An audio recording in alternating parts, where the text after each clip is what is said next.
I'd like to call this session back to order. We work from a prepared agenda, which is posted. If anyone has any questions, please speak to the county manager. Gentlemen, we've had our agenda. Do we have a motion to approve? Motion. Motion by Commissioner Richardson. Second. Second by Commissioner Hall. All in favor? Aye. Motion carries. That takes us to item 3, which is our budget overview by County Manager Lance Mesley. Okay. Thank you. Good morning, gentlemen. It's my pleasure to present and discuss the 26-27 budget with you. We'll start going through each section. The first part is the budget message. This is basically the budget in a nutshell, but I will go through it with you and highlight the major changes.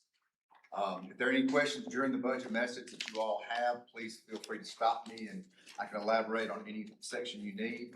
We'll start off by page 6 and 7. There are two things that I wanted to point out to you all. The recommended total budget is $192,989,361. And this is including the general fund and all of the funds, including restricted funds. The general fund being $140,523,568. When we first started the budget process, we had a deficit of $22 million, which is roughly equivalent to 17 cents on the tax rate. The driving factor was an $8 million requested increase in schools and operations, $1.7 million increase in fringe benefits. This includes the health insurance and our mandatory retirement contributions, $7.3 million in capital outlay requests, and the rest is just natural increase in general operations and other expenses, which we'll discuss later on in the budget process and budget discussions. On page 7, the ad valorem, the recommended ad valorem is 57.9, which is a slight decrease from the current rate of 58.01.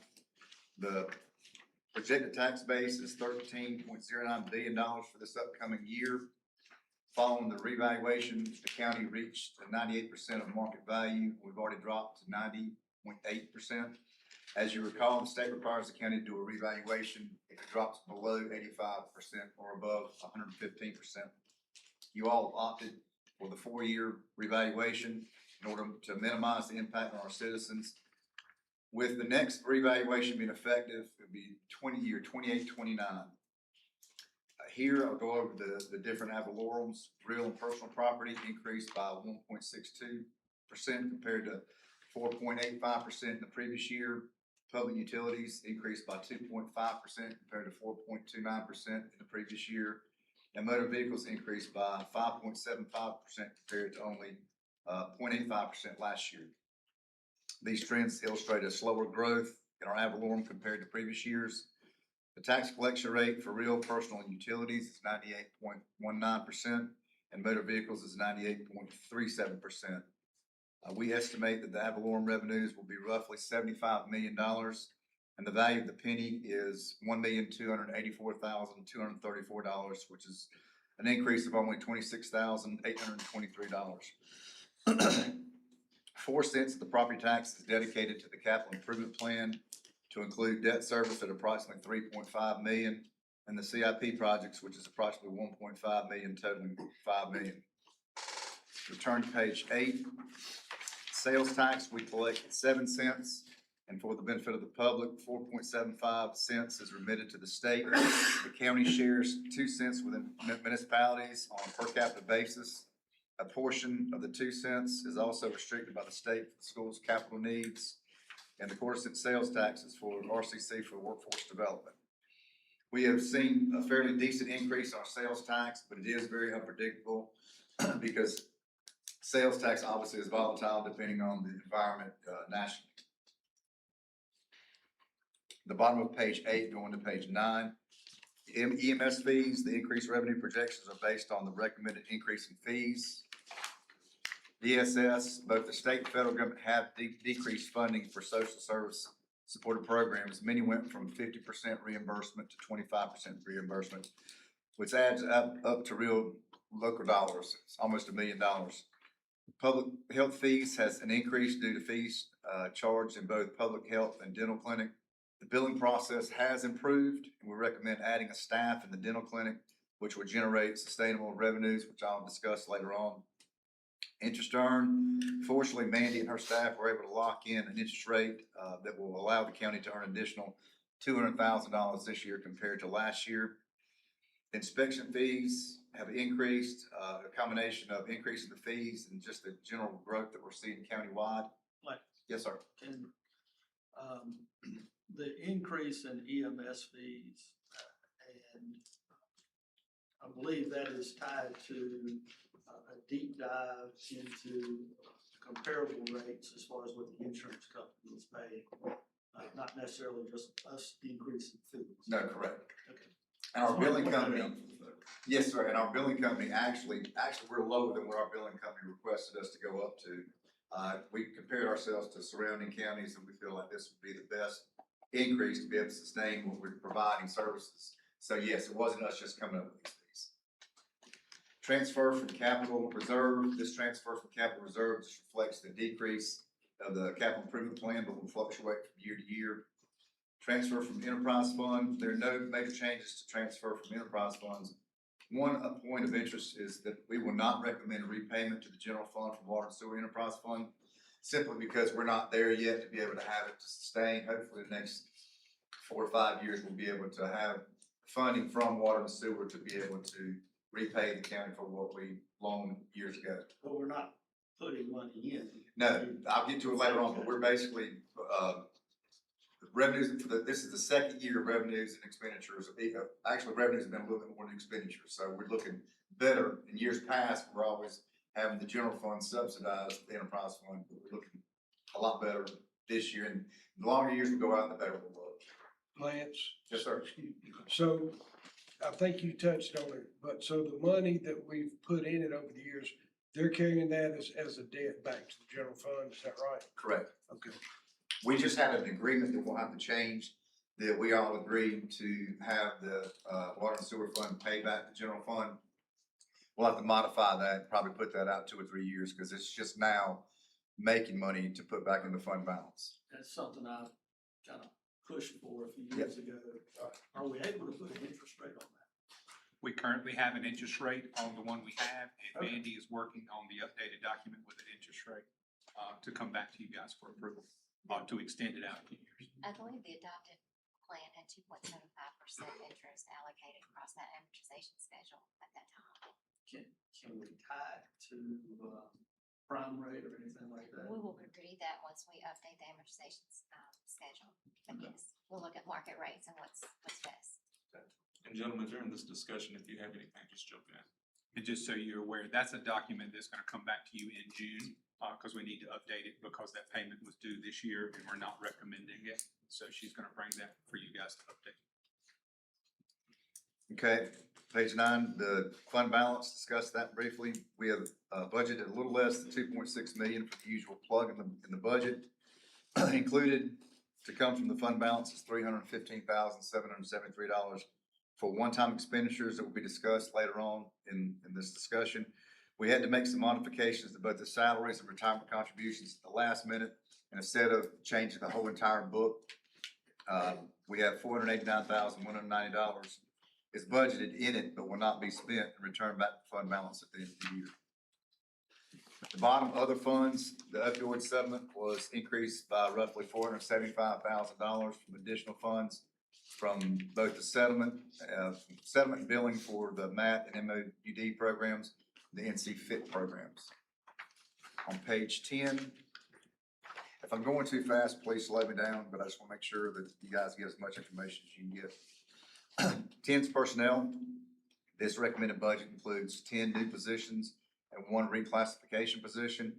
We're not recommending an additional 14 positions that were requested and 4 reclassifications.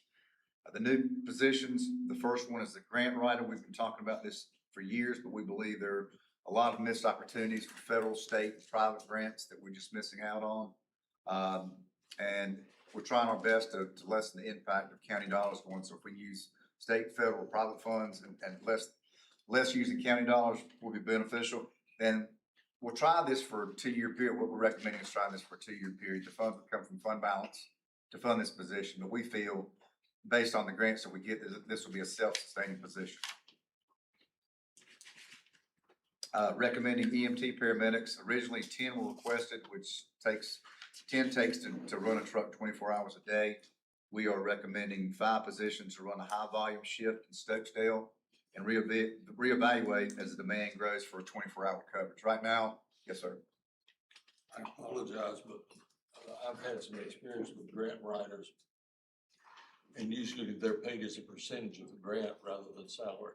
True. It's usually 10%. So that's why we feel like it'd be self-sustaining. Yes, but we don't have to budget salary up front. Correct? But that's why we're using fund balance now, so you gotta get them started off. Once they get started off, then we reimburse ourselves from the grants that we get. Thank you. Dental hygienist and public health, this position will allow us to see more patients, cut down on waiting time, and provide services billable to Medicaid and private payers. We feel this position will more than pay for itself over time. 3 positions in water and sewer. The county has contracted out the operations for water and sewer for several years to a third party.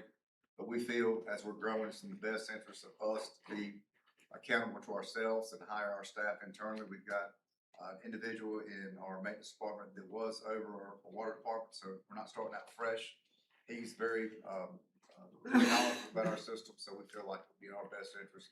Besides, we haven't had the best experience with our third party, so we're looking at bringing that back in-house. Will this eliminate the third party? Yes.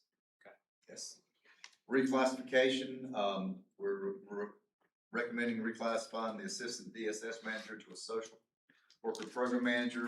The county only has 1 program manager, and frankly, the increase in child welfare operations, she can't handle this. It needs to have another additional person to oversee that.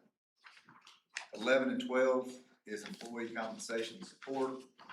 The actions you all took last year was most helpful with increasing the training, expanding the employee assistance program, and providing the 401k.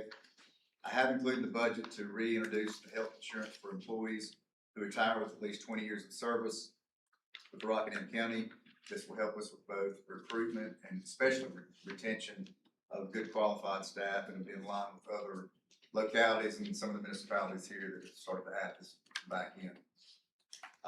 There's a 2% cost of living in the budget based on our review of what others provide across the region. The recommended budget also includes an average 3% merit increase. The chart on here, you can see what other localities provide employee compensation, similar to what we're recommending. Page 12, operations. This is the chart reflecting how our intergovernmental funding continues to decline.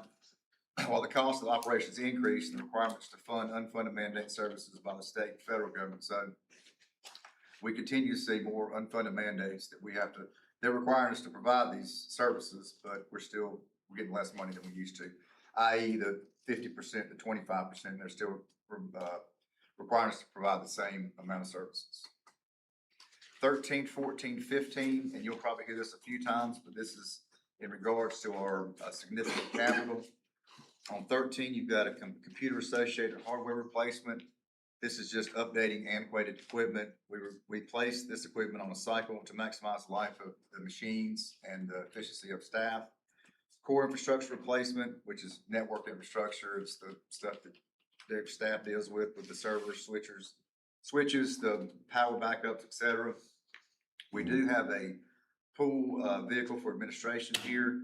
We're currently transferring one of our fleet vehicles to the NC FIT program in public health, and we want to back that up with and we recommend using fund balance for this because it's a one-off. We usually don't have to replace a administrative vehicle once every 8-10 years. So that's what we're recommending for that.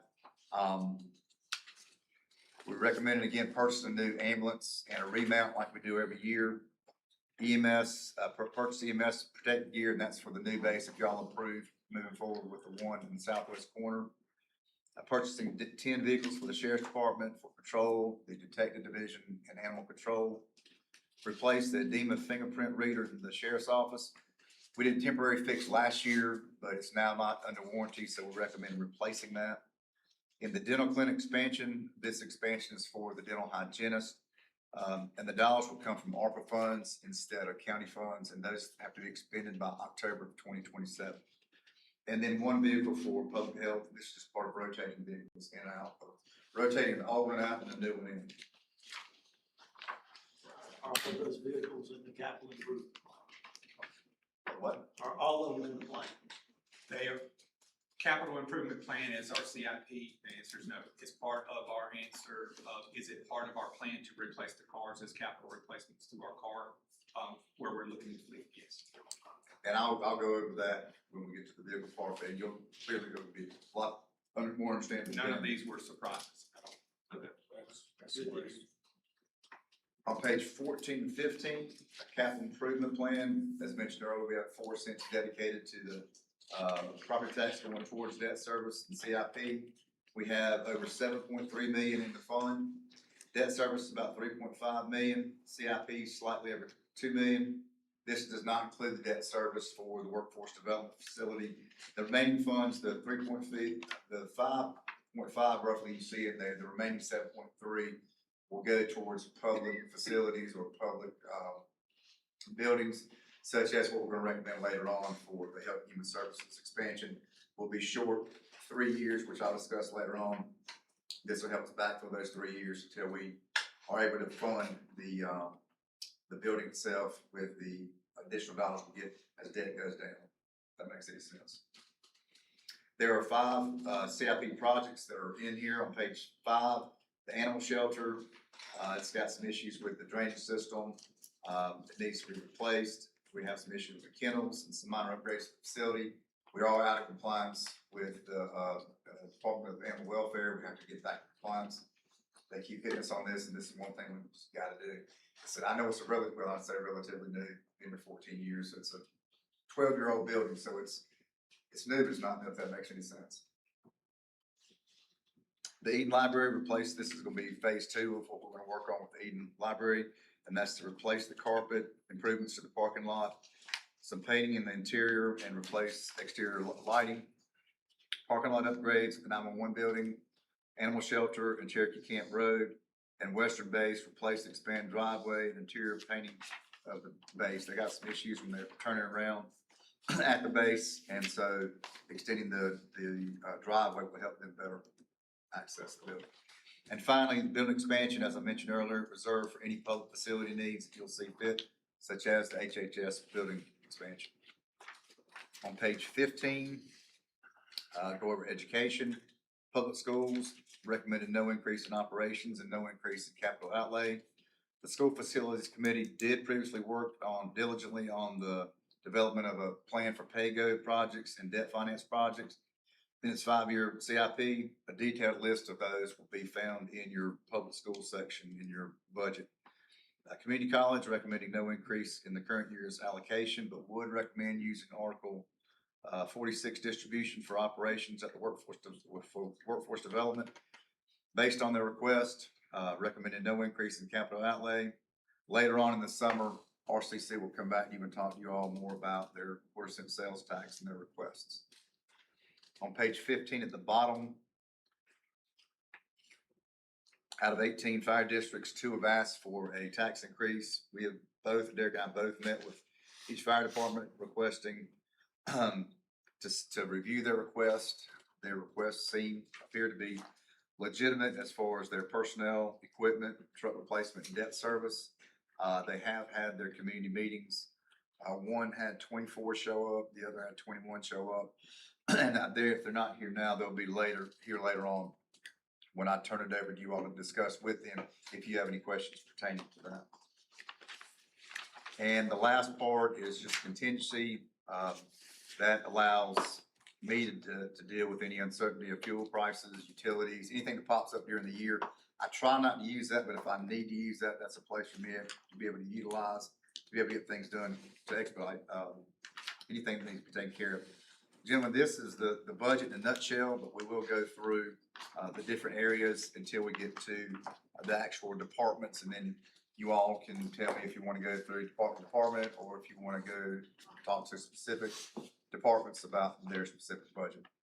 But on page 17, this is just a brief, a budget brief with summaries and revenues and expenditures. Again, the total budget is $192,989,361. And of that, our general fund is roughly $140,523,568. The tax rate again is slightly reduced from 58.01 to 5790, and the value of the penny is roughly 1.2 million. It's a little less than 27,000, an increase of 27,000. Page 18 is the summary of the revenues. The large impact in revenues is an increase of collections in ad valorem of roughly 1.7 million, an actual increase in sales tax of 250,000, EMS increase of 665,000, an increase in revenues for public health of slightly over $1 million, a decrease in social services of almost $1 million, and an increase in interest earned of 200,000.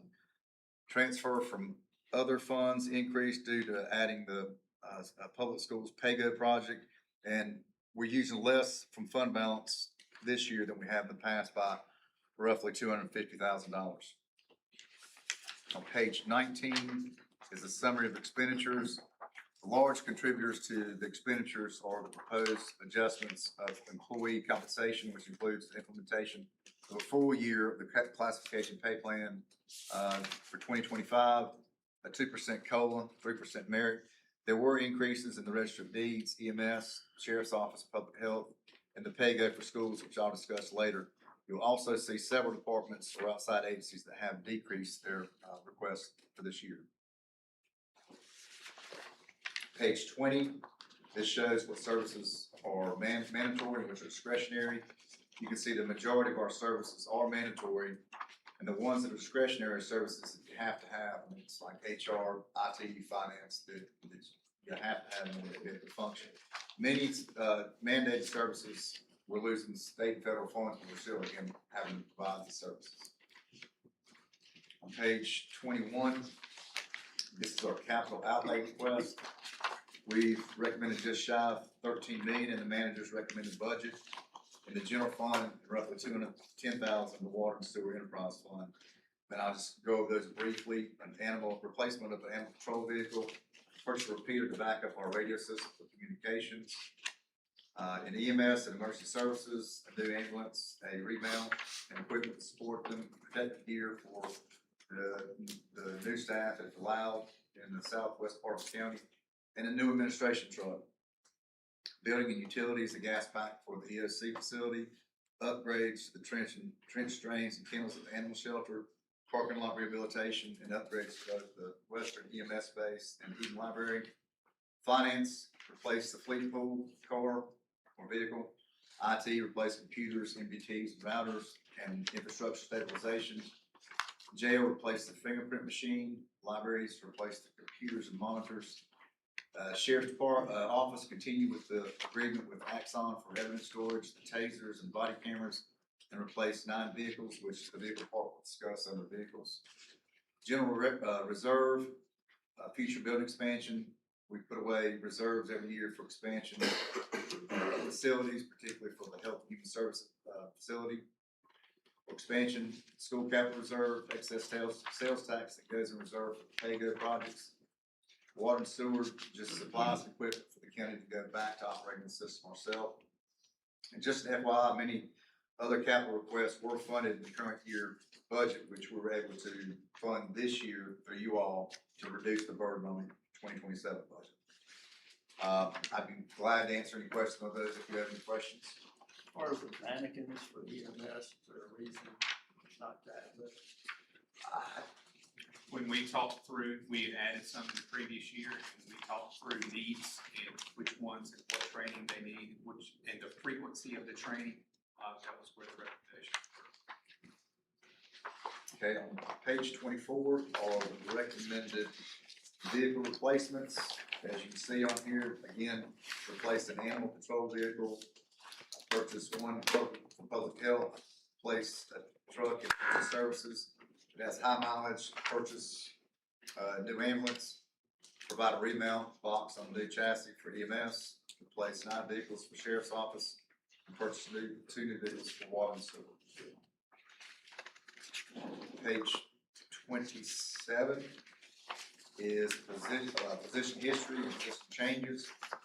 In the 10-year position history, the FP can fluctuate year to year based on split positions and how they're charged to each department depending on their specific workload. And again, I know it's redundant, but The position we're recommending and reclassifying is a grant writer position, 5 positions for EMS, to cover that high volume shift, 3 positions in water and sewer, 1 position, the general hygienist, public health, and reclassify 1 position for DSS. There were additional 18 positions that were requested that we felt like we didn't need this particular year, maybe in the future, but not this year. But I'll discuss the positions and reclassifications if we need to discuss those in each department. On page 29. Lance, before you go on. Yes, sir. Some of us have been involved with PL and the MCO. Look, excuse me, looking at Medicaid money, and we anticipated more personnel required in social services to deal with Medicaid. For mine and public knowledge, did we fill those positions, and are we adequately manned in regards to taking care of these additional Medicaid monies? So we had to add 5 positions. That was in the previous year that we added those for the Medicaid. We added 5 mid-year, but that was related to the child welfare services. The increased workloads are being managed with current staff. Do you anticipate having to hire more people there? We do not at this time, in those particular areas in social services, expect to have to hire anyone. We do expect, as we see some attrition and changes in staff, that there may be needs to move staff to be more efficient inside of our organization, and we're doing that currently. Okay. So as if we have a retirement or if someone leaves in a department, we recently moved one area to the other because that workload was increased, but we felt comfortable in the other area, so we moved that position over instead of asking for a additional position. Well, just for your information, I asked the question because in talking to colleagues in other counties, they are still in the process of hiring people, and I just want to make sure that we were adequately covered. The one thing I will say is the current leadership in DSS has done an outstanding job of making efforts to get fully staffed. And I can't say today that we are fully staffed, but in my 9 years here, we have the most positions filled in social services that we've had. That's a great savings. Right. She's to be commended because I can tell you in these other counties from 3 to 7 additional bodies would be hired. And that's a big bill. There's a lot of strategies that's been changed, just not in social services, on hiring people faster, moving through the process quicker, making sure that we're doing quicker interviews, quicker turnaround, and move to position to HR so we could increase efficiencies there. And it has showed our rewards both in public health and social services. Well, if I had a hat on, it'd be off thanking the folks over social services. Great savings. Okay. Page 29 is just, for your information, this is just the 2026 pay plan. On page 34, for the benefit of you all in the public, it's the organizational chart. Page 35 is the vision, mission, and strategic focus area. These were the guiding principles for operations and budget preparation based on the direction you all set during the budget planning retreat. Just a reminder that we did add increased communication and transparency on the public safety that you all requested. Page 36, again, the county obviously has 18 fire departments and 18 fire districts and 20 volunteer fire departments. We had 2 fire districts that did request an increase. Bethany is requesting to go from 12 cents to 15 cents, and Roten is requesting to go to 0.071 cents to 11 cents. Derek and I did meet with the fire departments to discuss their needs. Again, they did have their community meetings. We'll discuss this later under other funds.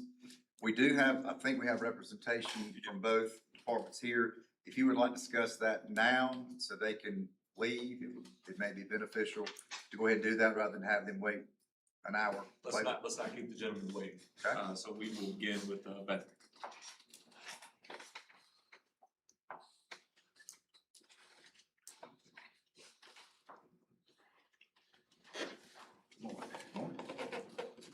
Chief, thanks for joining us this morning. Yes, sir. Thank you.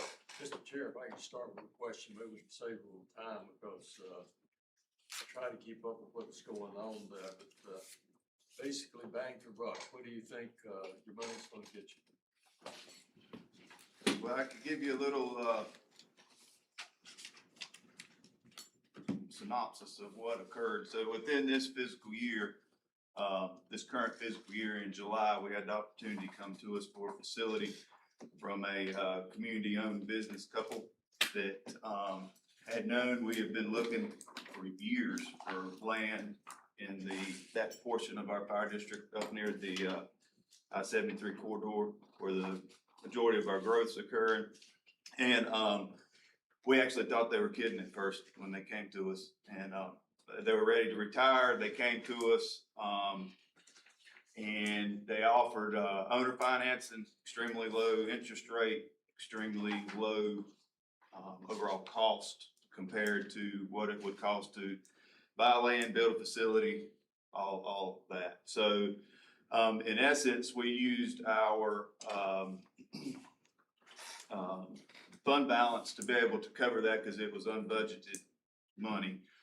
It was a cost benefit for the community, the county, and the long run's projection in the strategic plan in the community. So by the end of this fiscal year, we would have spent, or we will spend, $188,000 unplanned for the facility. All in all, with the facility, we're gonna have in 15 years, $1.3 million in something that costs about $4 million in the long range. So with that though, we were able to, that area of the district up there, the Angel Road, the Nightshire developments, the Colley Brook development, the new developments on Griffin Road, they were in our 6 mile district, which means within our 5 mile district, they have an ISO rating of a 3, with 1 being the best.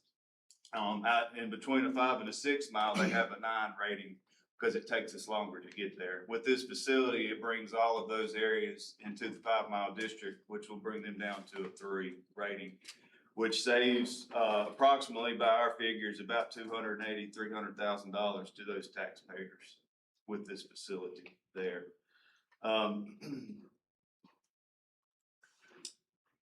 We have two, so what we're doing is getting over the hump. We have 2 balloon payments, $200,000 balloon payments. We had 3, we've already paid the 1, that's why it's $180,000. We have 2 remaining $100,000 balloon payments over the next 2 years, and then that ends the balloon payments. So the increase that we have requested allows us to proactively get this facility in place, get it staffed, have protection up there proactively before the developments. We've also been through there and seen that the Griffin Road, they've started paving this week. So, they're moving up fast there. But allow us to get these facilities in place, and with the economic balance with the new housing coming in, it'll allow us to level out. Our debt ratio is projected over the next 4 years to reduce 50%. And this will allow us to build our fund balance back up to where we're not having to touch that, and will give us the ability for a down payment on the new truck, which we're gonna be needing in the next 4 years to replace a 1992 engine. Which will be pushing 40 years, and about 30 years is life expectancy. So it all fits into the strategic plan. We've been looking for land for years. Nothing's ever come about, and this just fell in our lap. And we felt, the board of directors felt, and the fire commissioners felt the best decision for the taxpayers and the community as a whole. Have to strike while the iron's hot. Absolutely. We've got a 43 square mile district. And this will, 95% of our district with this will be within a 5 mile, within 5 miles of a fire station. So the bang is quicker response time, 100%. lower tax rate, better safe coverage, and getting ahead of the anticipated construction. Absolutely, yes, sir. Trying to get the infrastructure in place, or getting the infrastructure in place prior to, right now, to give you an idea, Colley Brook, it's within our 6 mile district, before we meet with Stokesdale there. But from Station 140, it's about 9 minutes to get from 140 to Collybrook. With 340 to get into Collybrook, you're at about a minute and a half. So it's Yeah, huge. well, don't get the impression that I've heard no complaints about what you're doing, and the cost you've indicated is a fairly significant increase in fire rate. Yes. The only question that I've had is, people are aware of Stokesdale building their auxiliary one and the overlap. Sure. This was the, what we feel is best for our citizens, for the Bethany citizens that, pay the fire tax to the Bethany, Fire Department. It is, close to Stokesdale. We would be working, mutual aid agreements and automatic aid agreements with Stokesdale, but what we've discussed at Bethany since, the Griffin Road developments came about a few years ago is this type of firefighting in those developments are different firefighting than we're used to in the rural setting. These are more municipal type firefightings with the offsets of the houses. You could easily lose a city block in no time, because the houses are so close together. This is just something in the rural setting that we're not used to. It's something we see in the municipalities. So this would allow two engine companies to get into those areas quickly to hopefully get ahead of, make any rescues in these or stop the spread of fire before, because otherwise we're waiting a while for others to come in. So, because of travel time. But that's a very valid question. So how far is it from the new Stokesdale station? The new one, if I remember right, it's 3.2. 3.2 miles, if I remember right. I don't have it in front of me. So is the new Stokesdale station within the 5-mile radius of those developments that you mentioned? Collybrook is. I can't speak for Griffin. So would that not help their rating, just having the new Stokesdale station once it's staffed? They would have to come to y'all to get that reassigned to Stokesdale's fire district, and they'd have to redraw the lines. That would have to be Stokesdale's fire district too. But a mutual aid agreement could do that too. Automatic aid agreement. Automatic? Yes, sir. Okay. So it could be accomplished, those same goals could be accomplished through other means without a 25% tax. Yes, sir.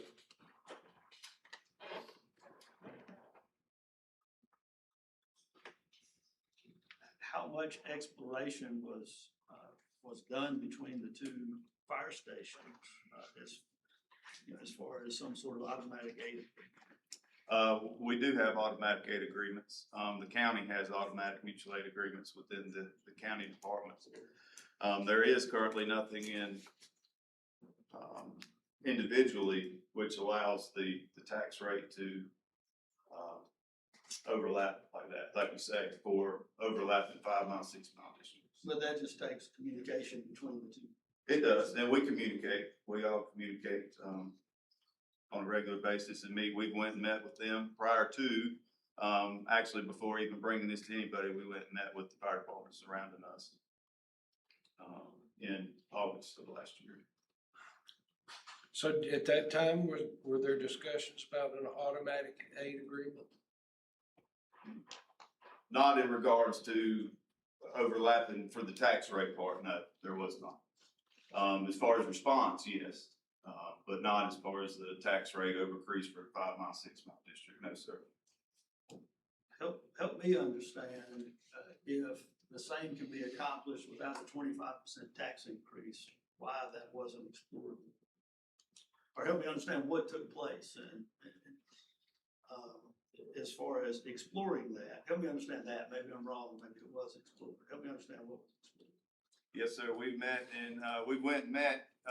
All of our plans we share with our mutual aid departments and with the county commissioners. As time goes on, we share our information along that we're looking for land, we're looking for things, keeping them involved. We went and met, and when this came to us in July, we went and met, I believe it was in August, with the surrounding departments on that side, told them of our plans and what was presented to us. At that time, that's when it was discussed too as well about their additional station. We talked about how we could assist each other, but nothing, there's no discussion on, an agreement giving them, or an agreement. That was some research that we've done since that I have talked to the state about how that works. Cause that currently, there's nothing in Rockingham that is doing that. Automatic aid agreements exist, but not overlapping to where they get that tax rate, if that makes sense. I think it does happen elsewhere in the state. It does, yes, sir, and that's why it was new, and we was researching it with the state, with the Office of State Fire Marshal, through the Fire Marshal's office, looking at those avenues, opportunities that are out there. Being that I live in your district, I probably received 40, 50 calls about the increase being that we're gonna be the highest in the county. Yes, sir. I think the biggest thing was they didn't realize when the meetings were. Okay. As advertising it getting out to the public Mhm. in that district of this is happening. Right. So, you know, I think the way you're explaining it's a great way. I think too, if this passes, then I think that's something that needs to be held to really educate Absolutely. our district of why their taxes are going up 2 years in a row, Right. for And this to happen. And the plan for that was it, so twofold. We understand the decisions with the commissioners. The other side of this, and we knew this going into it, but it was, something we decided that we needed to do as an organization. If we don't approve, if we don't move forward with it, the two options are, we sell the facility or we lay people off, and we're not laying people off, so we're gonna be selling the facility. Which we knew that up front. That was, you know, something that could come up. But our plan was with that is, having, if everything passed through, having an official broadcasted. We'd work with the county PIO on it, working through this, doing a press release, having a big open house, and discussing all of this with everybody that comes, because we get a lot more involvement with the community coming to things like that, just like we did with the Christmas parties and everything else, when our community is present. Which would be end of next month if that comes through. The other part of, our commitment to it is if the revenue growth stabilizes like we projected will with the growth coming in, we're trying to be proactive, get the infrastructure in place before the growth. If the growth stabilizes and our capital decreases as we're projecting, we would intend to reduce the tax rate, when financially feasible. So the goal is not taxation, it's the long-term taxpayer savings through stronger public safety infrastructure, without losing staffing or existing service levels to the community. And we currently have 9 full-time staff. 3 years ago, we had our first one. So we've been able to implement staffing, which has been wonderful. And out of those 9, 2 were trainee positions that are being moved to full-time positions. How many full-time staff are you looking to put at the new station? So currently what's up there right now is, because it doesn't have sleeping quarters, what was amazing about the facility is, it's move-in ready. We don't have to do anything to it really, other than, we had to do a couple fixes for it to have nighttime coverage, sleeping quarters. So right now we have somebody out there during daytime hours, because we can't have nighttime. The plan is to have somebody up there 24/7 and work towards where we have, 2 24/7 coverage on that end. Are you say one person? Currently, during the daytime, yes, it's there. I thought your minimum personnel response was 3 people. It is, that's just the paid, full position there, is what he was asking about. Yes, sir. So during the day, we currently have 2 full-time shift folks, 24/7, 365 days a year. And then we have, during the daytime, we have 4 to 5 staffing during daytime hours. It just fluctuates between daytime and nighttime. And then our volunteer staff as well. Yeah, I respect your judgment. You guys know far more about this. But, as Commissioner Callum was alluding to. Sure. The questions we get are not complaints. Right, But lack of knowledge about. Very understandable. Well, my suggestion though is some sort of conversation with Stokesdale, because I see one of the major advantages here when the anticipated housing comes in between you and Huntsville and Stokesdale. There are gonna be a lot of houses there, and they're gonna need potentially could need some more coverage. Absolutely.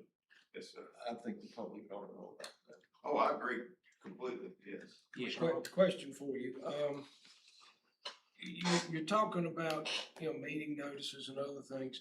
So I assume you've met and your staff has voted on this budget Yes. recommendation. Yes, sir. The public was invited. Yes, sir. When did this happen?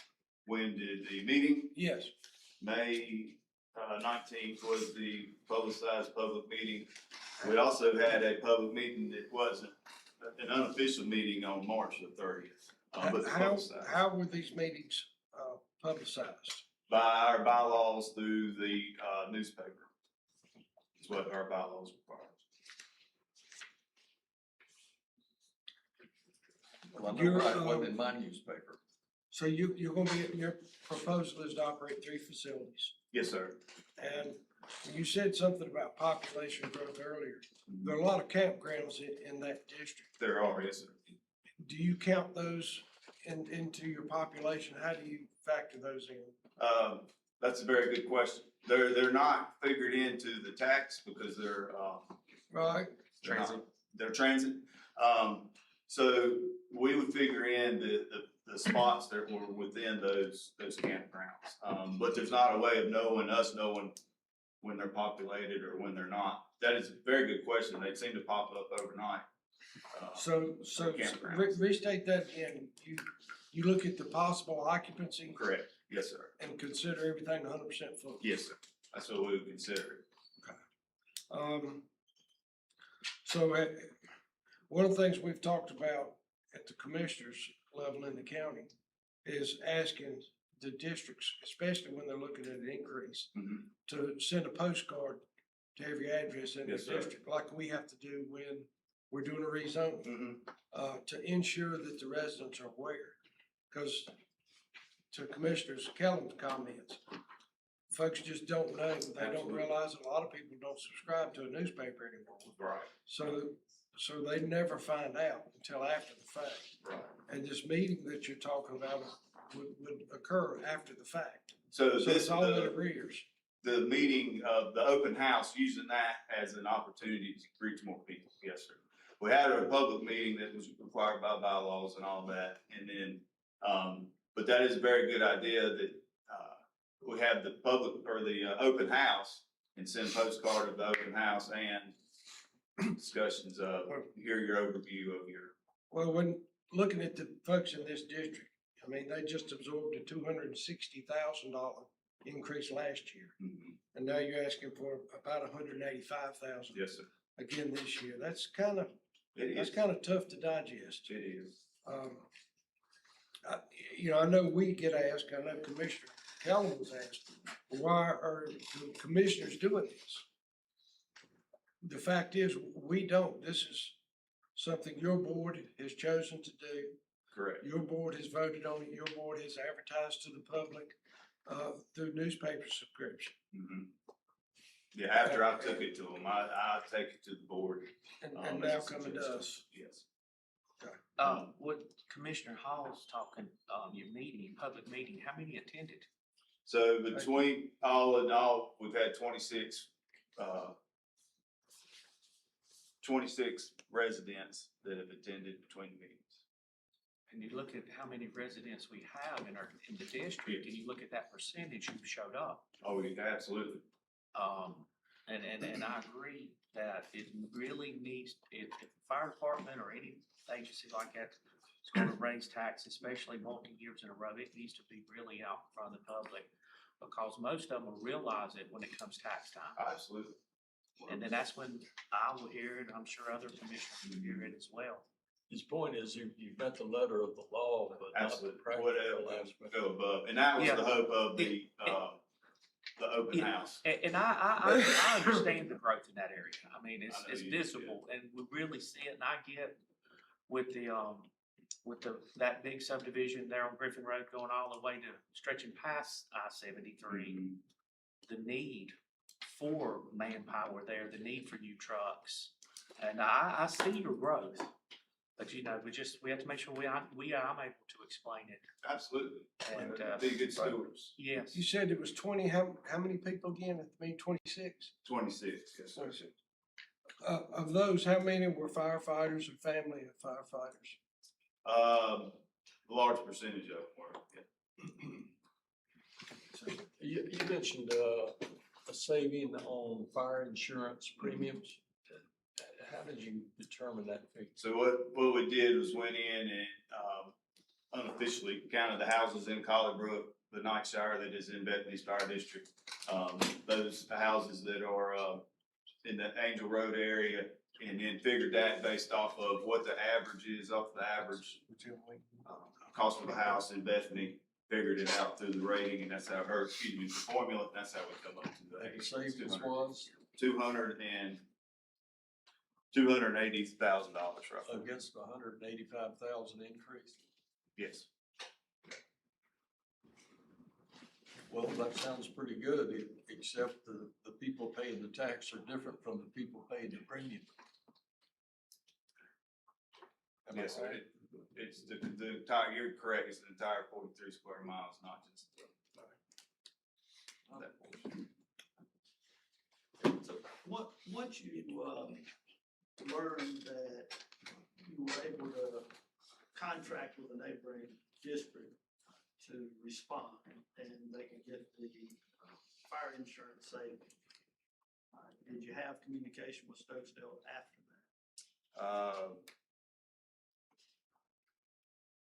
We've had conversations, but I don't know to what depth it was into any, on that, to be completely honest. It'd be fair to say that you likely didn't have a conversation as far as the cost that Stokesdale may request to do automatic aid in that area. Is that right? Correct, yes. No, we did not. Okay. So we don't know that, if you had gone that route, if perhaps you wouldn't be back here asking for an increase. Yes, sir. Okay. There may be a path without an increase to give the residents the same savings. Yes, but at the same time, I don't know that we couldn't pay Stokesdale a fee without an increase either. Okay. Depending on what they would, because I honestly, I have not thought, there's been no discussion on a fee, like a contract. That hasn't been a thought. Well, in practical matters, not that I chase fire trucks and go to every call, but those, emergency situations that I have been to, there are always multiple stations. Absolutely, yes, sir, there are. Well, but to get the insurance savings, I think you've got to have those agreements in place. You gotta be able to document, Right. what it's talking about. And that's what I was getting at with the insurance, because insurance can be a significant savings, but they don't match up necessarily with the taxpayer. Right, and I understand. Gentlemen, do we have any further discussion? Where I do agree with what you're doing is due to the setbacks between these homes now. That these homes are getting closer together, like you alluded to earlier. And I think the more these houses are condensed in an area, the more that you're needed in that area to get there, as you said, as a quicker response. So, instead of one house burning, we had 5 to burn or 3 to burn. So I think one causes the other. Right. So, I do see where it's coming from. Mr. Chair, Yes, one sir. option may be, just a thought, is that if you wanted additional input from the public is that they could potentially post it on their Facebook page, find out what type of feedback they get, that's just a suggestion, between now and Monday. If there is something posted, I'd like for that other option to be posted. What would that other option? Contract with Stokeston. Well, I would request to have a conversation with Stokesdale before. Sure. that's Sure. posted on. And that would need to, you know, much like y'all understand, that would be their board's involvement, our board's involvement. That's not something between just our chief and I. Sure. They could be done by Monday this month. Right. Sure.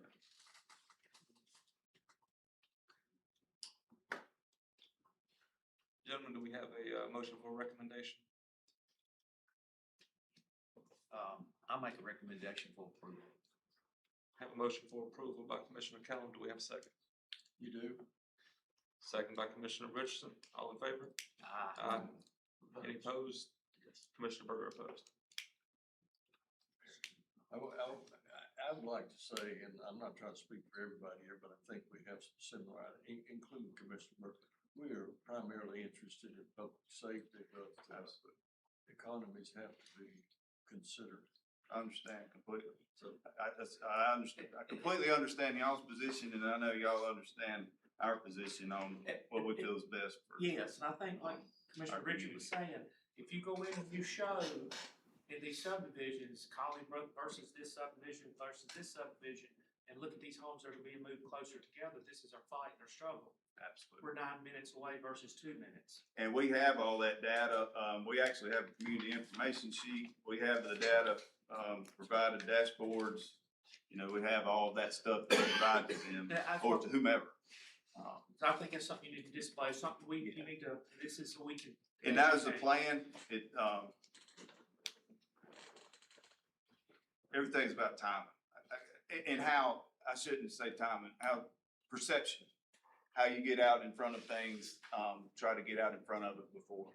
And Just maybe like you said. someone on the board, you are in the fire department, you elect as like a public officer, information officer.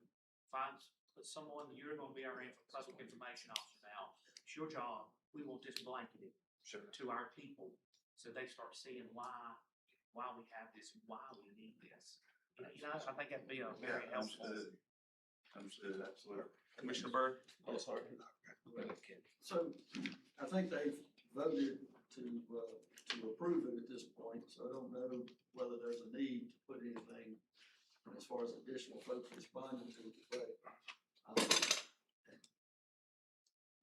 I understand where you're coming from as far as being able to respond. Sure. My issue is there's other avenues that we're not exploring. And perhaps what we need is for the fire chiefs to get together overall and discuss these options before people start spending money. Right. And see what is possible as far as these agreements and what needs to take place and what can be agreed to so that it can save the residents money, because this prior belief of we're all only responsible, not necessarily only responsible. I know you got the mutual aid agreement. Sure, Don't want to come across the wrong way, but we're responsible for our own little kingdom. But there's ways to accomplish that goal that may be cheaper. Right. And I think that's got to be explored. And I think,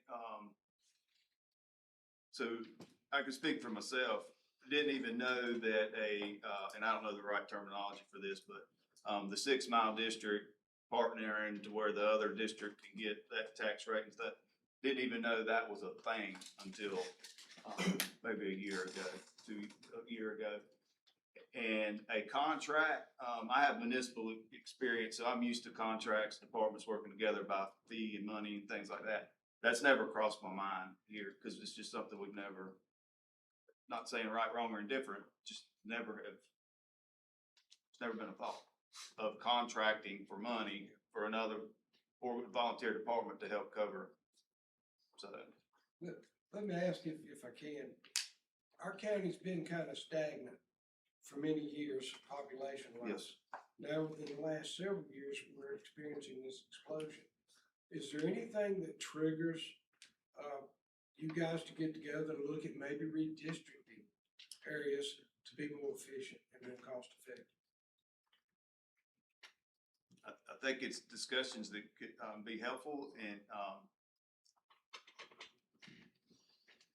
I think those are discussions that are had, but they're a lot more dynamic and bigger than. I know you got, fire departments typically have big personalities, and as Commissioner pointed out earlier, you know, you got territories or kingdoms, whatever. But at some point, we've got to look at what the taxpayer can bear. Well, I agree with you, not only that, but what's best for the taxpayer. I personally don't care what color the fire truck is, what the name says on the side of it or anything else, as long as my family's getting help when they need it. And I agree completely with you that, providing the best service for the best economical price, or, you know, is the best for the citizen. Well, excuse me, but I would point out in support of what Commissioner Hall's talking, they're gonna, when Stokesdale finishes construction, you're gonna have 3 new stations that you didn't have 4 years ago. Yes, sir. Yes, sir. And I will say too that, one exciting part about that fire station is just with it right there, we have 5 new volunteers that are interested in coming just from that fire station being there. So, from those developments that, because a lot of these developments, you know, they're turning right, going down 73. They never turn left and come into Bethany because they don't have a need to unless they have somebody in the elementary school. So it is getting the visibility out there and the realization of the infrastructure that's in place. Chief, to your comments you were making about the redistricting if needed, the fire marshal's office is also involved with that process as well. correct? Yes, sir, yes. Gentlemen, do we have anything further for Chief Hall? Thank you for joining us today, sir. Thank you very much. Thank you.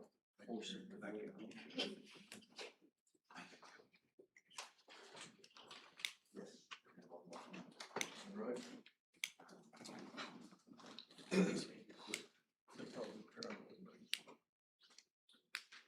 Morning, gentlemen. My name's Bobby Wilson, I'm the fire chief. This is Big Bird, deputy chief of Treasury. Thank you for joining us this morning. So they also had their community meetings as per what we requested. We had both of them, and what we heard from them, their needs were obviously very legitimate, but I'll turn it over to them to convey anything, or turn it over to you all to ask any questions you may have. One thing before we start, I will say this was an expected meeting with them this year. We knew last year they were looking at it, and so it wasn't like they just come up and we were not expecting it this year. So I just want that to be clear that it was more than just showing up this year. Well, it's a much smaller figure, much smaller increase, it seemed, in very operation. So I would offer you the same question, what sort of bang for the buck, or do you anticipate at the Monroe Firehouse? I would say our biggest bang for the buck is more coverage by paid personnel. Over the years, we've seen a decrease in not necessarily volunteer numbers, but just people are busy. I'm sure y'all can understand. And people have kids and ball games and they work all the time, and it just, unfortunately, volunteers are busy. And due to that, we've seen the need to have more coverage by paid personnel. So that's a large percentage of it. Another big chunk of it is capital reserve.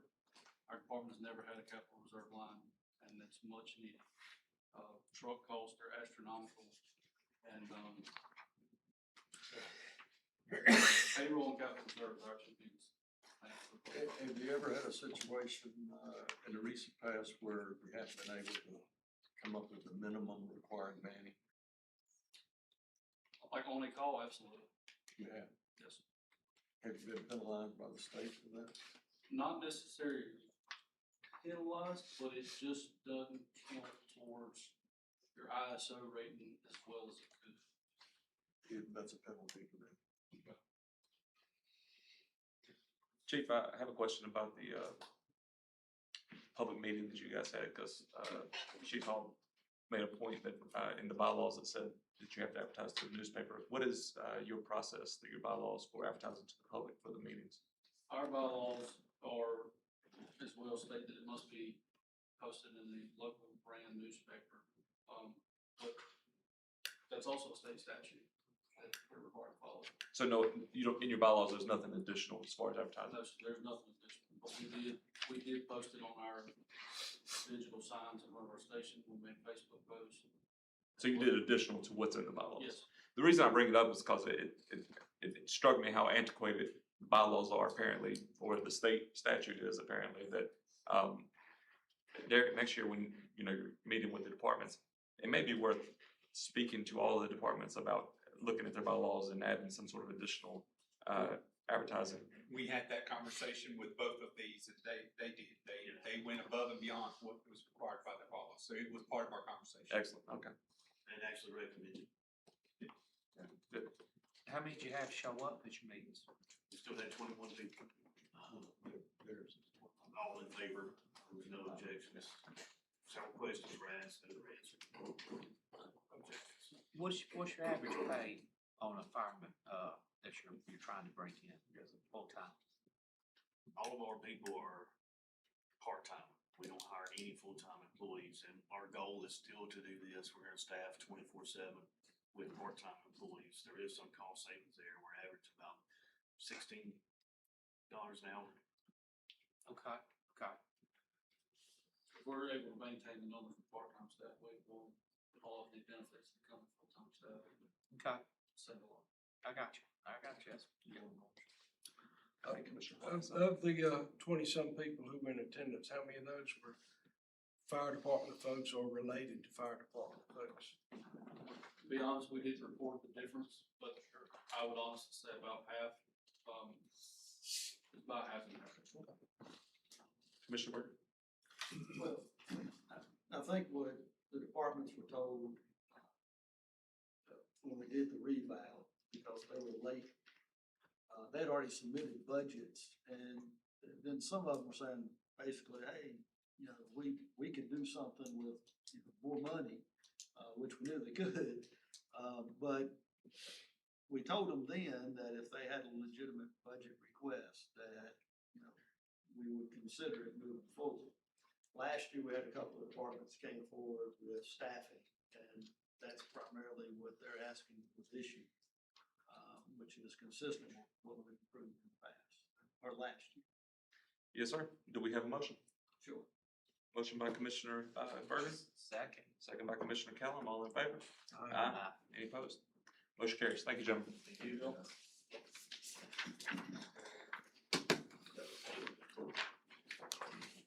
Okay, moving on. Page 37 is the fee schedules. Just to mention a few that have changed. The Walker Extension added rental fees for their new livestock facility. Public utilities increased. EMS, as we talked about earlier, that had increased based on what we mentioned earlier. Environmental health increased 6 fees, they removed 3. The fire marshal started to charge fees for certain inspections they have to make, and they were doing free in the past. Register of deeds had a slight increase in plat fee, copies. The sheriff's office increased in notary services, and the tax department had a minor increase in transaction fees. On page 40 is your budget, excuse me, page 39 is your budget calendar. Page 40 is your budget ordinance.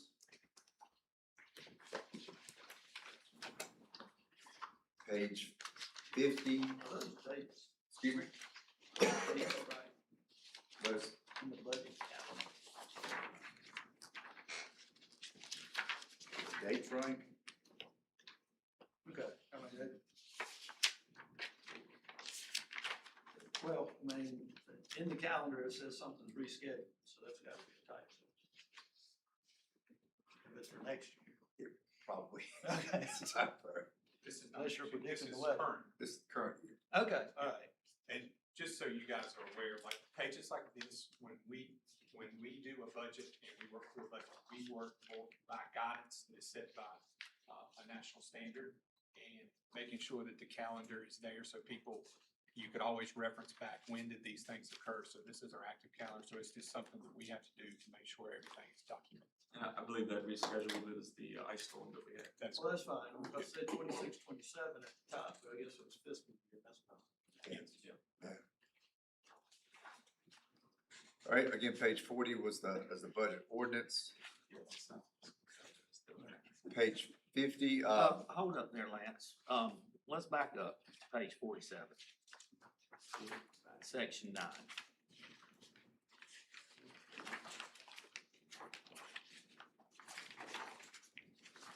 That's something that I'm not approved. The reduction in commissioner pay. The reduction, I think was put in here for the newly elected guys as well. I think that's something that should be voted on and discussed. And, some of it doesn't meet general statutes. Commissioner Cal, this is, the manager's recommendation, but nothing will be approved until it's voted. So Okay, that's, yeah, okay, that's- okay, I just wanna make sure. Yes, sir, Doc. Charlie was out, so. Charlie, we're discussing page 47, section 9. And I'm not sure if we're there yet or not, I know that's what Commissioner Kellum jumped to that. Were you there, or? that's just, it's totally up to you guys. Okay. I don't know if you want to discuss it now or wait till later. We can discuss it now. Yeah. Commissioner Hall. Yeah, I think that, reduction, I understand the statutes and, some of the feelings. I know we've been asked to maximize the effectiveness of the, tax dollars. And there's a lot of things we can't control. We just looked at $184,000 that one district has, another, 180-some thousand, another fire district. We've got other costs we can't control. This is something we could control. And to be honest, further back in on page, let's see what that is. On page 379, there was a request from ADTS for Meals on Wheels for $35,000. If we were to lower our salaries, we could fund that $35,000. That would take 17 individuals off of the waiting rolls for Meals on Wheels. They have 172 senior citizens and folks in need in this community. And we could take 10% or 17 of those folks and provide them with meals if we're willing to reduce this number. And you're right, we're not voting on it today. The budget will be voted on next week. But that's just a consideration to make. With that being said, what is the current numbers for the commissioner salary compared to this here? Current for the chair is 12,401 and the commissioner's 11,201. I'm going to request that it stays the same. And then if we, Don't we have some legalities to address here? I don't see Mr. Albright with us today, but I think there was a concern about timing with the budget Yes. during election cycles. Is that correct? Correct. So I think that the spirit of trying to lower this to help fund other things that we may consider more important is worth mentioning, but also I think that due to the timing, it's best to take this up next year. I guess some people complain. Well, I agree with the spirit, I certainly agree with what Paul was talking about over there. But I believe in complying with the law. So the consensus, I guess, is leave it at 12,401 and 11,201. Yes, and then it can be discussed in a future budget. Okay. All right, general revenues is on page 50.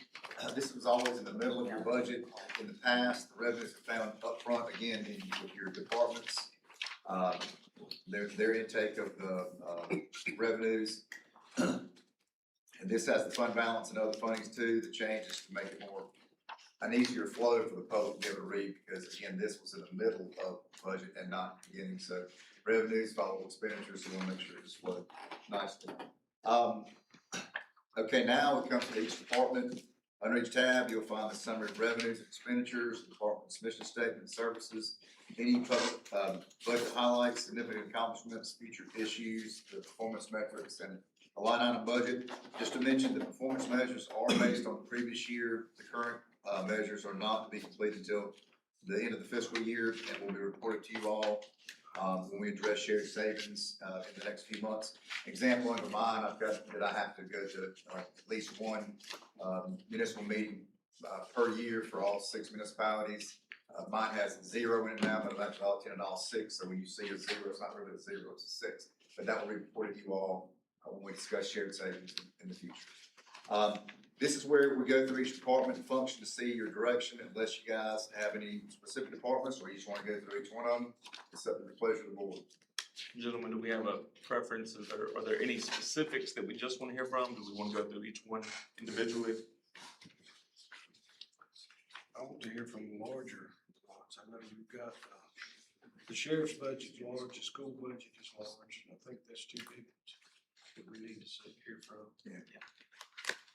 I think we just want to request to hear from, the sheriff's office, the schools, and I would like to hear HHS. Okay. Commissioner Berger? Well, as I flip through it, I may have something else, but, Let's start with those, and then if we want to call someone else, we can. I mean, I can go through every one of them, all the changes, so it's just totally up to you guys. Gentlemen, do we want to go through page by page? no, not page by page, but I'd like to hear from the college as well. Yes, sir. College is on there, yep. Yes, sir. Just while we're determining exactly, I want to be clear on one thing. Our general fund budget is 140 this year, with 129. I know in the public, I have been asked why we went up $11 million. And I want to be, everybody, I just want it out there that it's clear that we did not go up $11 million.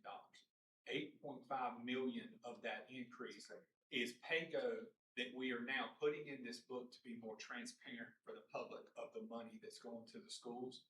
That was money that they get in their pay-go projects, but we were often doing it not part of the budget process and doing it when we came to the board in meetings. So we wanted it to be part of this budget and be clear.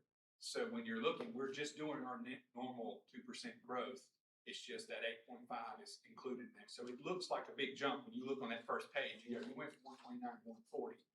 8.5 million of that is just transparency numbers that has always been occurring. Historically, people could have found these numbers if they went back and looked at each time we had That is somebody come correct. and make a And now request. we're putting it in this document. So it goes back to what you guys ask us about transparency and putting things out there. And I just want that to be clear, because for somebody, they only look at the first page. And when they look at the first page, that's a big jump. Yes, yes, I agree. And so I just want that out. Well, Mr. Sutherland, just out of curiosity, you may not have this figure, but with all the emphasis nationwide on inflation, do you have, were you able to quantify the amount of inflation we've suffered within the county? I wouldn't say Paying more for the same thing? we are paying way more for the exact same things. And I can tell you, the big one, as the trend has occurred in the last year, the big one is just software renewal. Everything is going on in software. You would buy a piece of software, you use it for 5 or 6 years, and then it would go down the road. Now it's subscriptions. Those subscriptions, when we first started doing it, we would see 2 and 3% increases. It is standard across the board, 5 and 7% increases, and many of those are even double digits. So just in subscriptions, we see huge increases. And those are things that you have to commit for years to do. So just those increases are substantial. And based on your emphasis on these subscriptions, I would imagine the school system also suffers those sort of increases. I don't know anybody that's using software anywhere in the world that is not seeing those increases. Yeah, but they got a lot of Chromebooks.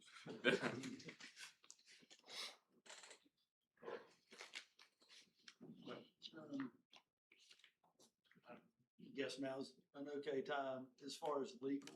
Okay. I know at one point we had talked about getting an assistant in. We have, and, Clive has a extended contract, so he's gonna stay. So the year that he decides when he leaves, the year before, we'll add that to the budget. Okay. So that will be next year. You say in contracts covered for overtasking in the meantime. Clyde's overtasking. No, we just wanna find, he's retiring.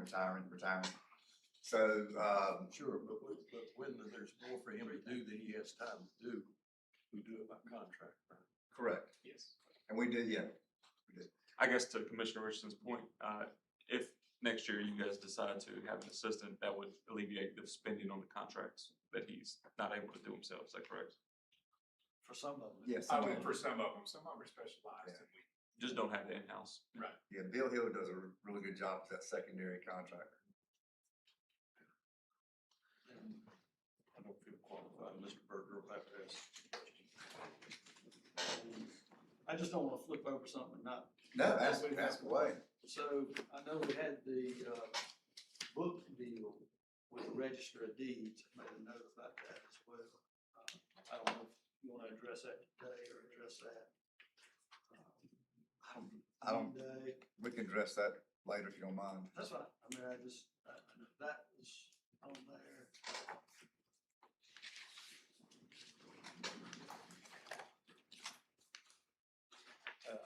I was curious also about risk management, specifically our insurance premiums.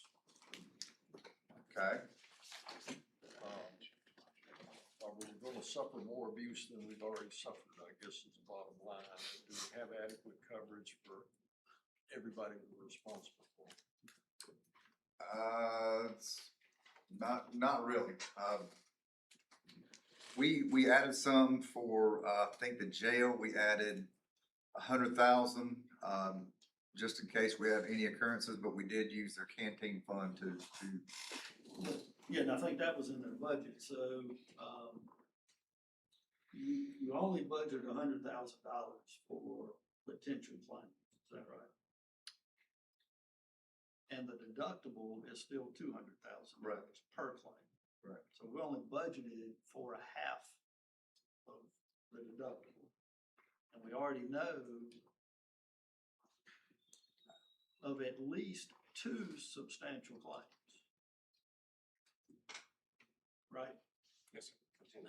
I mean, that's, you know, in both of those instances, we had, people charged. One of those was sexual assault, the other one was,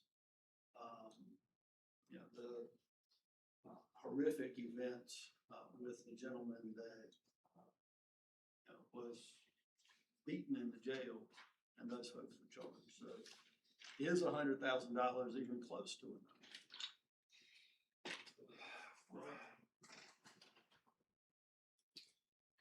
you know, typically we would use, obviously, because a lot of those things are unforeseen, so we'd use the fund balance. We already But know about these, But that would be in this current budget, not the upcoming, because that would be. even though, all right, so you've already got them budgeted and earmarked moving forward out of this budget because they occurred this year, as opposed to when they would be paid, which may be next year, maybe the following year, I mean.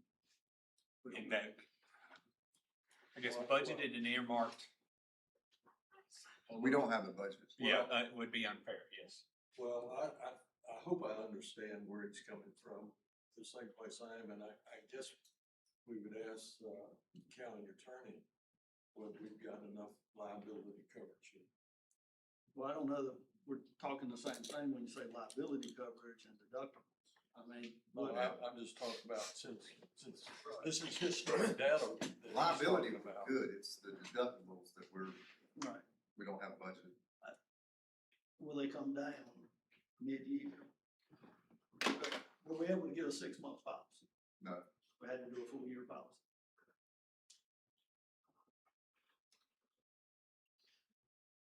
So, and of Help me course, understand, I'm still unclear.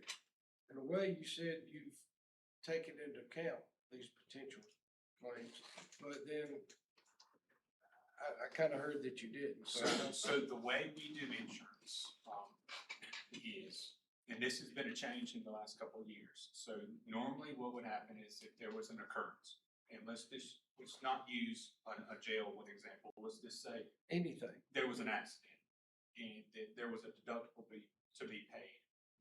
That would be paid by the department, to pay that deductible. What So we you discovered. report that as an expense to the Right, department. so what we report it as just. a liability. Right, so what we discovered is we were going through all of these budgets in the past couple of years and trying to balance the budgets and be good stewards, is I'm looking at everybody's budgeting for a potential deductible to be hit, and sometimes multiple deductibles for car accidents and EMS and things like that. And I was like, hold on. So I'm budgeting all of these places for something that might not happen. So we said, what can we do to handle that better?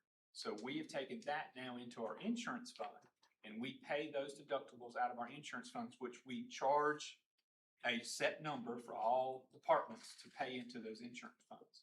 And then we pay that deductible unless it was a malicious act.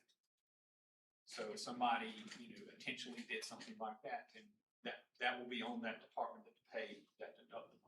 So when we're looking at it from that perspective, we are just taking a little bit of an insurance policy of taking $100,000 to supplement a potential deductible.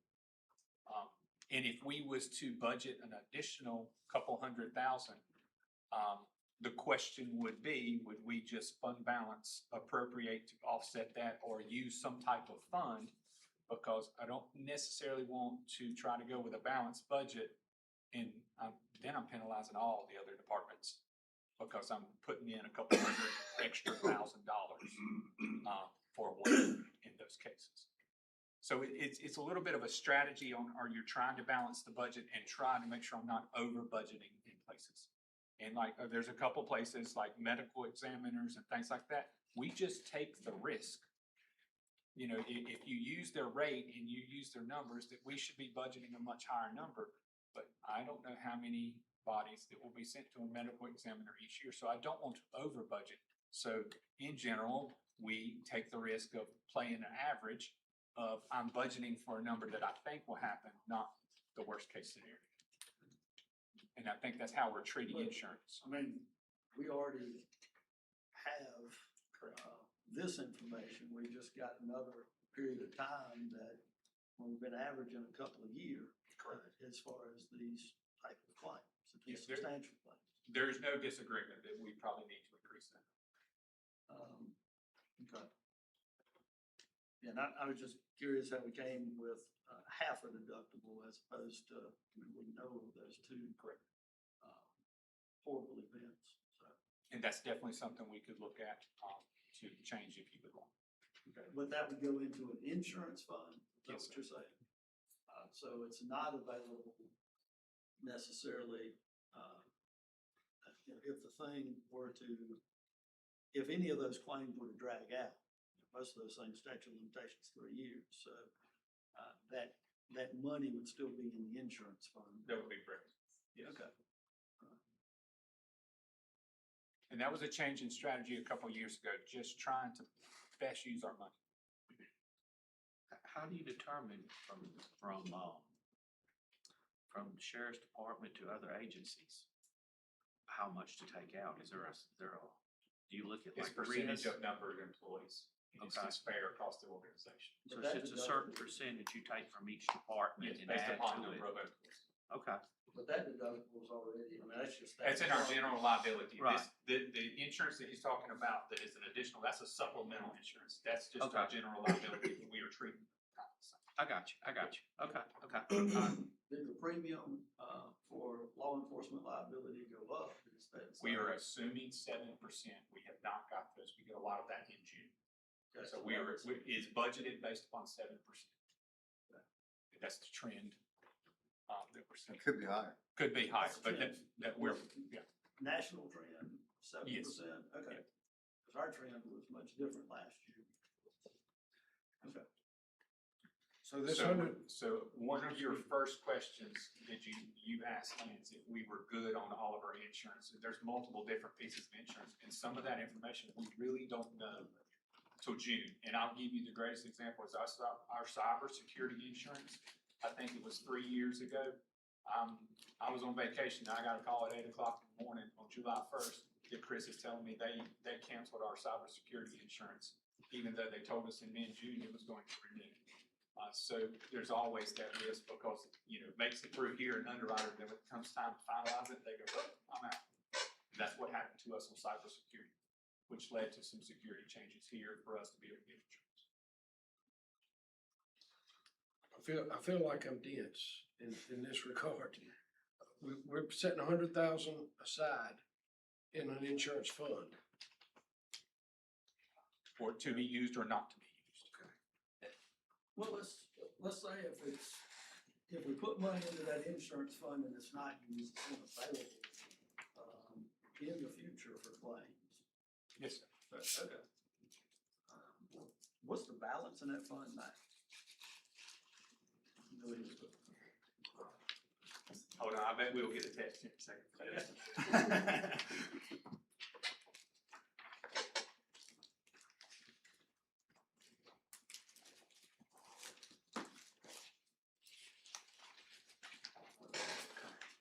She will get it.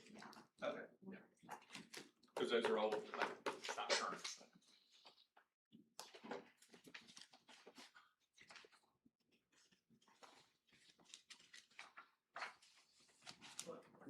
Actually getting that, as far as, curious what the balance is, and as far as for other claims unrelated to the sheriff's office, what have we been paying out, and just on average, what we budget? We can get you that information, I don't have it right here. but we Sure. can definitely That way get we for can you. go ahead and budget for those, claims that we already know about. Right, and we can see how likely those claims are to be paid out in FY27, and talk with maybe Chris, kind of see where they're there, and then. When you say 527, but, FY, yeah, Okay. Fiscal year. yeah, fiscal year 27. okay, all right. Gentlemen, anything further on the insurance? Well, I believe even if something were to stretch into the following fiscal year, having a budget with a substantial amount. That's why I'm wondering what the balance is Yeah. and. We can do that, See what we get got. sort of a year-to-date expenditures, what's paid out, they give us additional information.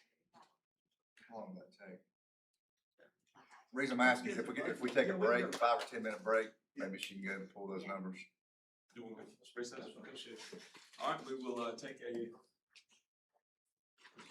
recess till 10:45. That'd be great. He's already said 1.5 million. Let's go get it. All right.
We have that insurance information to share. You wanna share? Yes.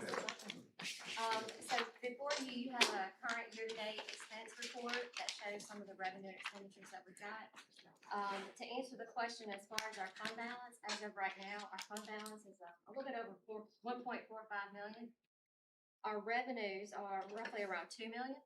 Our expenditures are around 1.3, and any excess funds in that will also go back to the fund balance, which will increase that at the end of FY26. And just for note, at the end of FY25, we increased the fund balance or those excess funds about $266,000. So any excess funds increase that fund balance to maintain that fund. When you're saying increase the fund balance, you're not talking about the general fund, you're talking about this insurance fund. Correct. Yes. Health Okay. insurance. Okay. And that goes back to the statement of where we were budgeting everywhere in the general fund for these deductibles. We're now running it out of this fund to try to best benefit the tax dollar. Yeah, you may not have this information, but I'd be curious, and I'm certainly not, don't go try to find it now.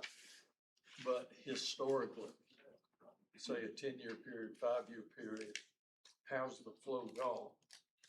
I.e., have you determined that the 1.2 or 4 that you just mentioned is an adequate number based on historical data over an extended period? Yeah. The answer is we don't know. And what I mean by that is there was several years previous, we were pulling from the general fund Well, I'd to say supplement. it could be a sine wave or something like that. The insurance rates and everything's are changing so frequently. There's not a set number that we want it. Our policies say 4 million. Well, actually, I'm more interested on our incurring liability. We feel comfortable with the recommendations that we're making to you this year for our budgeting purposes to be able to sustain this account without any unforeseen items occurring. We feel comfortable with that. Not based on the sine curve. You can't go by previous years, because if you go back 3 years, our deductibles and everything were totally different, so that's hard to project. And just to recap, so currently in that fund that we're looking at, 1.451 million, and you said that if there's any excess, it goes back into this fund, not into the general fund. That's correct. Okay. And so did we have a number as far as, what's been paid out for departments other than the sheriff's office? We don't have that kind of down to the department level, but year to date, we have expensed about 1.3 million, a little over that actually. That includes all departments. But that's all departments, you know. And the revenue's $2 million today. Yes, sir. Yeah, and that's where we charge all the departments from a budgetary standpoint. If it's in the general fund, it transfers over to this fund, which is 16. And you said you stepped up the contributions this past year. in the budget. Yes, for the sheriff's liability and stuff, we stepped it up last year and we did the increase of where the 100,000 is coming in this year. So it was a last year thing and of this year, and it seems to have covered what we have at this time. The one other question was asked is when we think those claims will be paid. Our safety and risk is in a meeting right now, so we were unable to get that answer. As long as you have the money reserved for it, I'm okay. I just wanna be sure we're setting enough money aside. Because when I hear 100,000, I don't think that's enough. Yeah. But to know you stepped it up earlier, got 1.4 million, I feel better about it. Okay. Gentlemen, anything further on the insurance? I believe I'd like to jump around a little bit. Lance, would it be possible for us to get Dr. Cox up next for the community college?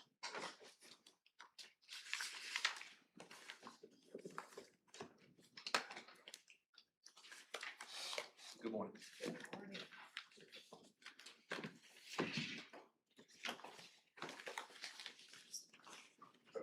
Basically, as I reiterated earlier, that we are recommending no increase in capital outlay or operations. We did ask you all to consider using a portion of Article 46 for operations for the workforce. I think it was $250,000 that was requested, and we are recommending Gentlemen, do we have any specific questions for Dr. Cox? What page are we on? I mean, since we're jumping around. 395. 395. Kind of hard with all the tabs. So, yeah, so if we look at it, Article 46 Sorry. distribution,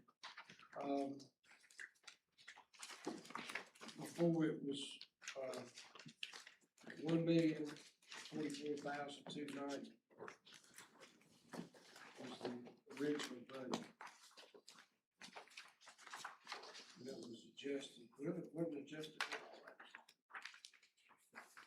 actually. So we're doing that, and then plus you look at 250.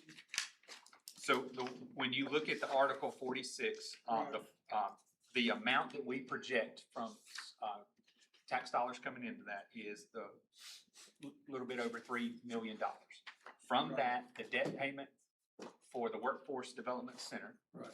comes, and then we're taking an additional $250,000 from that to do operations for workforce development operations at RCC. So that moves up to their current expense. You all budgeted Mortgage 180 payment. last year. So the mortgage payment, if you will, is 1.7 million roughly. That is correct. And then we agreed that because the extra square footage, extra parking, that there would be additional operating expense that would come out of this, and that's the 250. We approved like 180 last year. That is correct. Yes. Okay. So the amount that is left, projected amount left is a little over 1 million. And that's where she will come back to you in August on expectations of spending that or allowing it to go to fund balance for this program. Gentlemen, any questions for Dr. Cox? Well, I don't have a question, but if there's anything you'd like to tell us about what's happening, we'd be happy to hear it very briefly. Thank you. Briefly. Yes, I heard you. I know, I get a little excited when I talk about the things that are happening, so it has been a really great year. One of the highlights of the year is working with Rockingham Economic Development, Lee Cockburn and her team with the TSEA group coming in. I will say that the foresight of the whole entire county was a huge exclamation mark during that process. I tried to make a very specific message to the community, but also to those groups about what a tremendous impact the quarter cent sales tax and the benefits of the county is bringing to our whole community. And when the TSEA group realized that that building was funded through the quarter cent sales tax in the community, and I often say that that is the building that Rockingham County built for us, they were absolutely overwhelmed. The facility really goes above and beyond of meeting their expectations. And we're really excited. We've already met with them again and are planning trips for a couple of our instructors, hopefully to go to Brazil to learn more about their processes.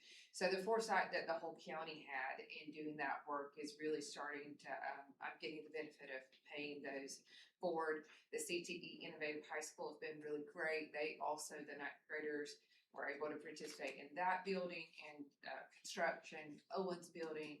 So all of our students are really benefiting from the things that are happening this summer.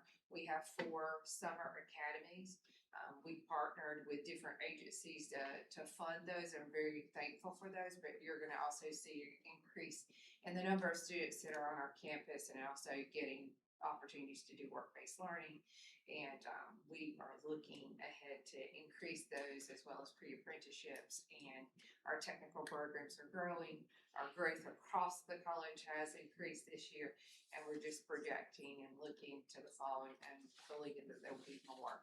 So there's lots of good things that are going on, and we really appreciate the support. As everyone realizes, our expenses and just basic operational beyond the Center for Workforce Development is increasing, and our the benefits, the insurance, all the things that you've already highlighted that are across the county, we're being impacted by that. So we appreciate the additional for operating, and we'll continue to be really good stewards and really good partners with everyone in Rockingham County and Rockingham County School especially to make sure that all of those things are benefiting not just our students, but the whole entire county. Gentlemen, anything else for Dr. Cox? Thank you for being here today. I got, Yes, Dr. sir. Cox, some of the, programs, that have been started at RCC that are, pilot programs. Do we have a time frame on how long, we've got funding for those? You know, you've got the high school, CTE. the CTE high school. I think there's something else, but you have some idea of how long those are funded? We've got some, I'm not sure exactly about how long the funding lasts around the CTE in Beta High School for that grant. Yes, it's continuing. It's reoccurring.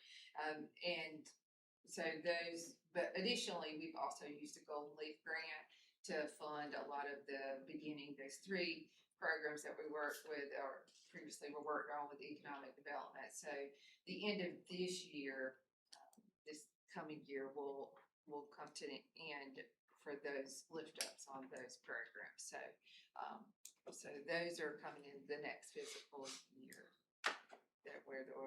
We're still working really hard on the construction piece, to build those up. And we've also, we'll start this fall too as Associates of Engineering. So those are things that, that will have some funds around the next year, but, those startup funds will shift after that. You've recently changed, Duke Power now maintains the school's electrical grid internal to the campus.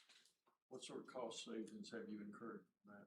Well, they don't currently, so that is something that we're looking at and been projecting to try to see if we have the infrastructure to do that and to shift that. So we went through a study that showed that that is the best route, but we haven't actually gone through the process to shift that.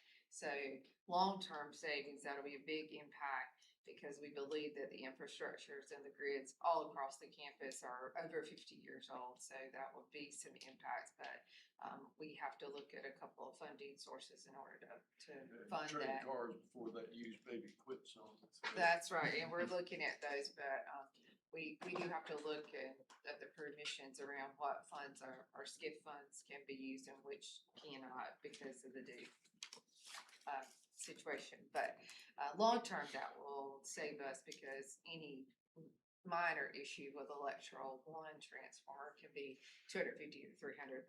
So once Duke, if we're able to go through that process, takes that over, then that liability of a breakdown to any one of those 11 systems would be deferred to Duke. So we're hopeful to be able to go do that process, but we haven't been able to solidify what state funds and would be allowable with those. But we're working on that, and it is, you're absolutely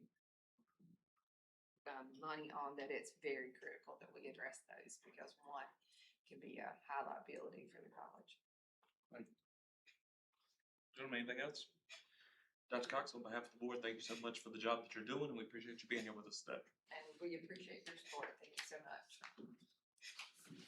Let's go with the school system next. Derek, what page we got? It will be on. 391. How far? Good morning. Thank you for joining us today. Yes, sir. But again, I had not recommended any increase for capital outlay or current expense for the schools. They are coming to you all on Monday to have a request for one-time funding, $178,000. I did want to point out to you all, on page 393 is their pay-go. As Derek mentioned earlier, we did not include this in the past. We are this year. 2 newer items that Dr. Stover and I talked about was the laptop features at 1.2 and the voice over IP at $225,000. That being said, I turned it over to the school system. So thank you for the opportunity to come before you today and appreciate that. Just a little bit of background. So we are funded in arrears, so we're funding, we know next year we're funding based on the best 1 or 2 months this year. And we decreased students by 145. So that decrease equates to about a $3,030,000 decrease in state funding. So that's what we know we're looking at next year. So we know we're going into this deficit. If you take those 145 students and divide them across our 24 schools, it's an average of 6 students per school. So when you think of losing 6 students in school, it's not much of an impact, right? You're not gonna, get rid of a teacher for 6 students, but when you look at that collectively, 145, that means $3 million less. Over half of that is in our low level funding. I think 1.6 of that is a decrease in low level funding. And we know the better the county does economically, that's great for the county, but it also has an impact on the local funding as well. So, and we know you guys have helped us in the past with that gap, but we'll be glad to answer any questions we have, but we certainly have needs. As I mentioned, costs continue to increase, retirement, our hospitalization rates, all that can be very increasing. You get the pay increase if the budget goes through. Looks like it, yes. Will that not have an impact on your FICA payment? Yes. That will directly increase that as well as retirement match. The state will cover state paid employees, however, locally paid employees, our local funds will have to cover. So I don't have that number prepared right now, but we can certainly get that to you. That's something that we will look at as we adjust our budget to the actual revenue that we're receiving. So we look to have to make budget reductions. That's something that we can't reduce. So We're always suspicious, but this is yet another unfunded mandate. Correct. And also our federal employees too, employees that are paid out of federal dollars like Title I, we have to match that too, and those budgets don't increase, those funding levels don't increase either. If I could, VoIP, can you explain what that is? Voice over IP, it's our telephone system, and it's outdated, it's not, able to be updated, through the system software, so we need to replace our telephone system. So will this be housed in-house, or will this be a subscription It's that you have actually- someone else handle? It's actually the actual telephone devices itself and the server that, connects that. So currently we have, Mitel, which is the server, and it allows you to, through your computer, have like a telephone directory. And the system's so outdated that it can't be updated, so, that system doesn't even work now. So, in the past, if you wanted to call me, you just typed in Charles Perkins and number would pop up and it would ring directly to the phone.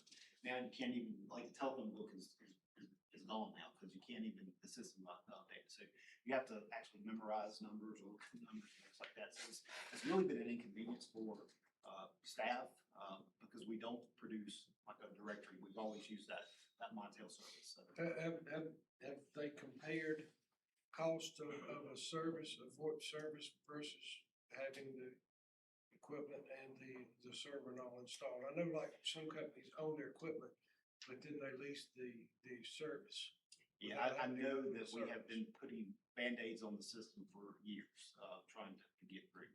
And you may have some additional things of that, but I know it's end of life, is how it's been described to us. Dr. Perkins, if I could jump in for a minute.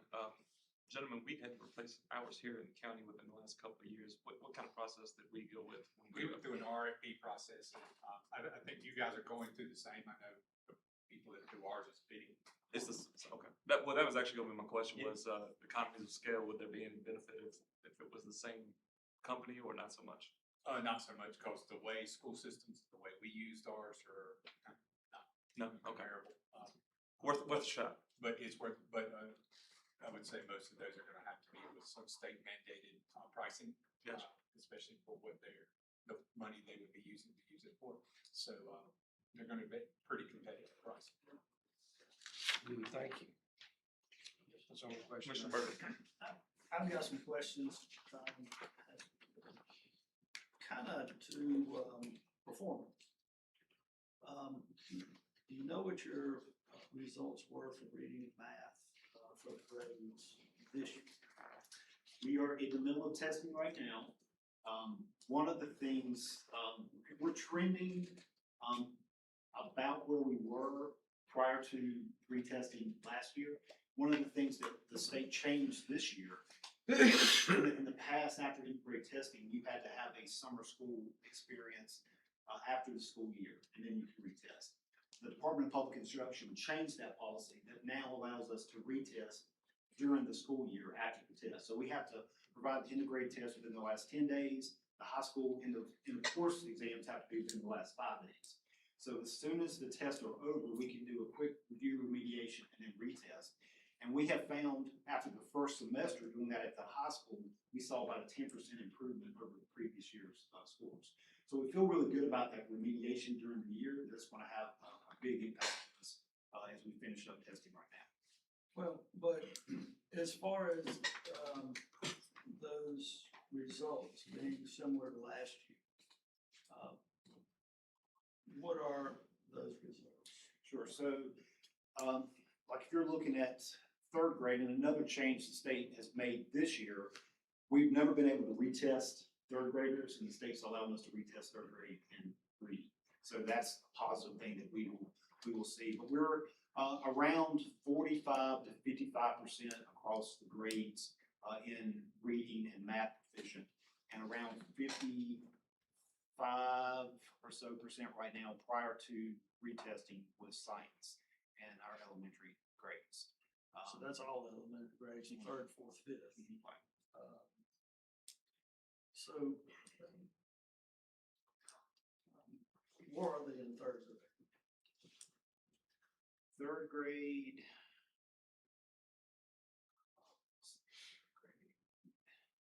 Math is 46% and reading is 37% prior to retest. But the reading, again, we have the ability to have the read to achieve test, not the integrate test.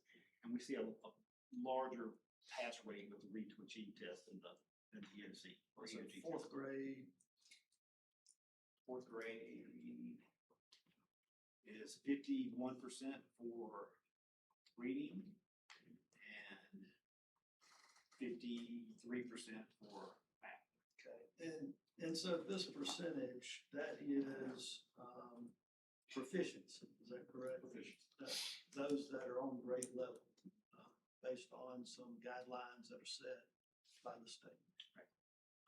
And I believe a lot of data indicates that if they're not there in third grade, the odds of them getting there later in life really decline. Is that consistent with what you've seen? I don't agree with that personally. I think the way these tests are created, we have a lot of kids, we have even AIG students that don't perform well and don't become proficient on these tests because of test anxiety. I had a situation yesterday where one of our own teachers, whose child took their EOG and was not proficient, and the teacher doesn't want to retest it because of the anxiety that it places on the child. So, when you take the whole year down to 1 3-hour test, that's a lot of pressure for kids. And I think if you look holistically at what children can do, I know I personally would not want to be defined by one-time test. But I think there are things that definitely the tests do show skill deficits, and we have much better information now that allow us to target students with those deficits to get them caught up. But you certainly want kids on grade level. I didn't say that. And so those that are not on grade level tend to move on though, is that right? Unless the parent agrees that they need to do some more work and stay back. So ultimately, if they're not on grade level, whether it's third grade, fourth grade, fifth grade, and they continue on, it's certainly harder for them to catch up. So, is that fair to say? Yes, I would say so. Because when they are in the next grade level, they have grade level content standards that builds upon the previous content. So if you're not up to speed on grade level, content's only getting harder and more complex as you go. So what can be done to improve those numbers? I mean, if we've got 40-something% at grade level, what needs to be done to improve them? Well, I think it starts with the state and Superintendent Green is working now to revamp the accountability model. Because we're in the same boat with all the other districts. I mean, if you look at the Piedmont Triad region, we rank higher than several districts in Piedmont. So it's not like we're an outlier. This is really a statewide issue. And in other states, they determine the accountability model. They develop their own test. This model was developed off the Florida model years and decades ago. And Florida has, went away from that. And there's a lot of work now being done to change that system. And I think that's something we will see within the next couple of years.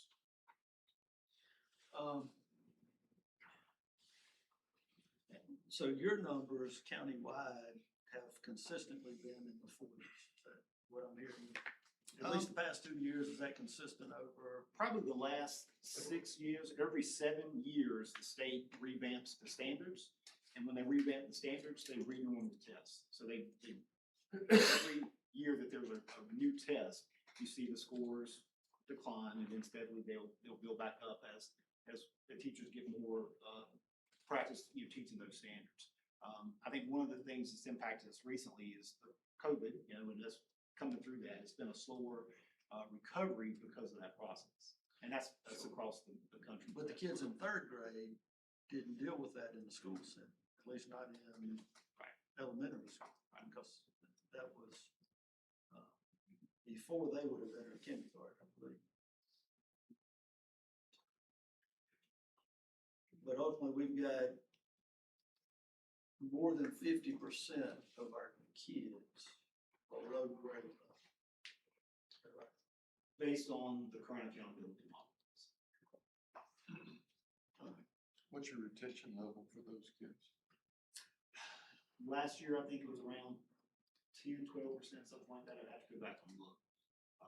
But retention is a committee decision. So it starts with the school level committee. And certainly, the parents' wishes are a big part of it. But even those that are retained, there is a appeal process that can go to the superintendent for that. But one of the things, if we retain students to address your issue, and this isn't an issue, we have legislative class size requirements in K through third grade. So, and we're not getting additional teachers, when we retain kids. So we have to maintain those legislative class sizes. So it is difficult to retain a lot of kids in K3 and maintain that legislative class size as well. So I know we've got an alternative school, middle school, high school for kids that get out of line, troubled kids, bad kids, or kids with bad parents. I mean, it's a combination of these things. And have we explored, or can we explore an alternative school for elementary? So we currently have a day treatment program that our board's making a decision at the next board meeting about whether we continue with that program. It's one we submit for Medicaid reimbursement. And we do have elementary children that are in that program. We're considering a proposal to turn that over to youth aid. If that happens, we will need to look at opportunities to expand our current alternative school, to look at avenues to be able to have elementary age children in that program. Currently, we don't have that as a part of our alternative school, but it is something we're going to need to consider. Because as they stay in the classroom, they continue to be disruptive. That may have an impact on kids that are capable. And that's a great point. And one of our budget really needs is working with EC. The state funds us at 13.5% for EC students. We have 20% identified. So there's a lot of kids that have really severe needs, special needs, that we just don't get funding for. And with those increased funds, a lot of those behaviors do manifest themselves in classrooms. So if funding matched the need from the state, we could better address those behavior concerns in the classroom.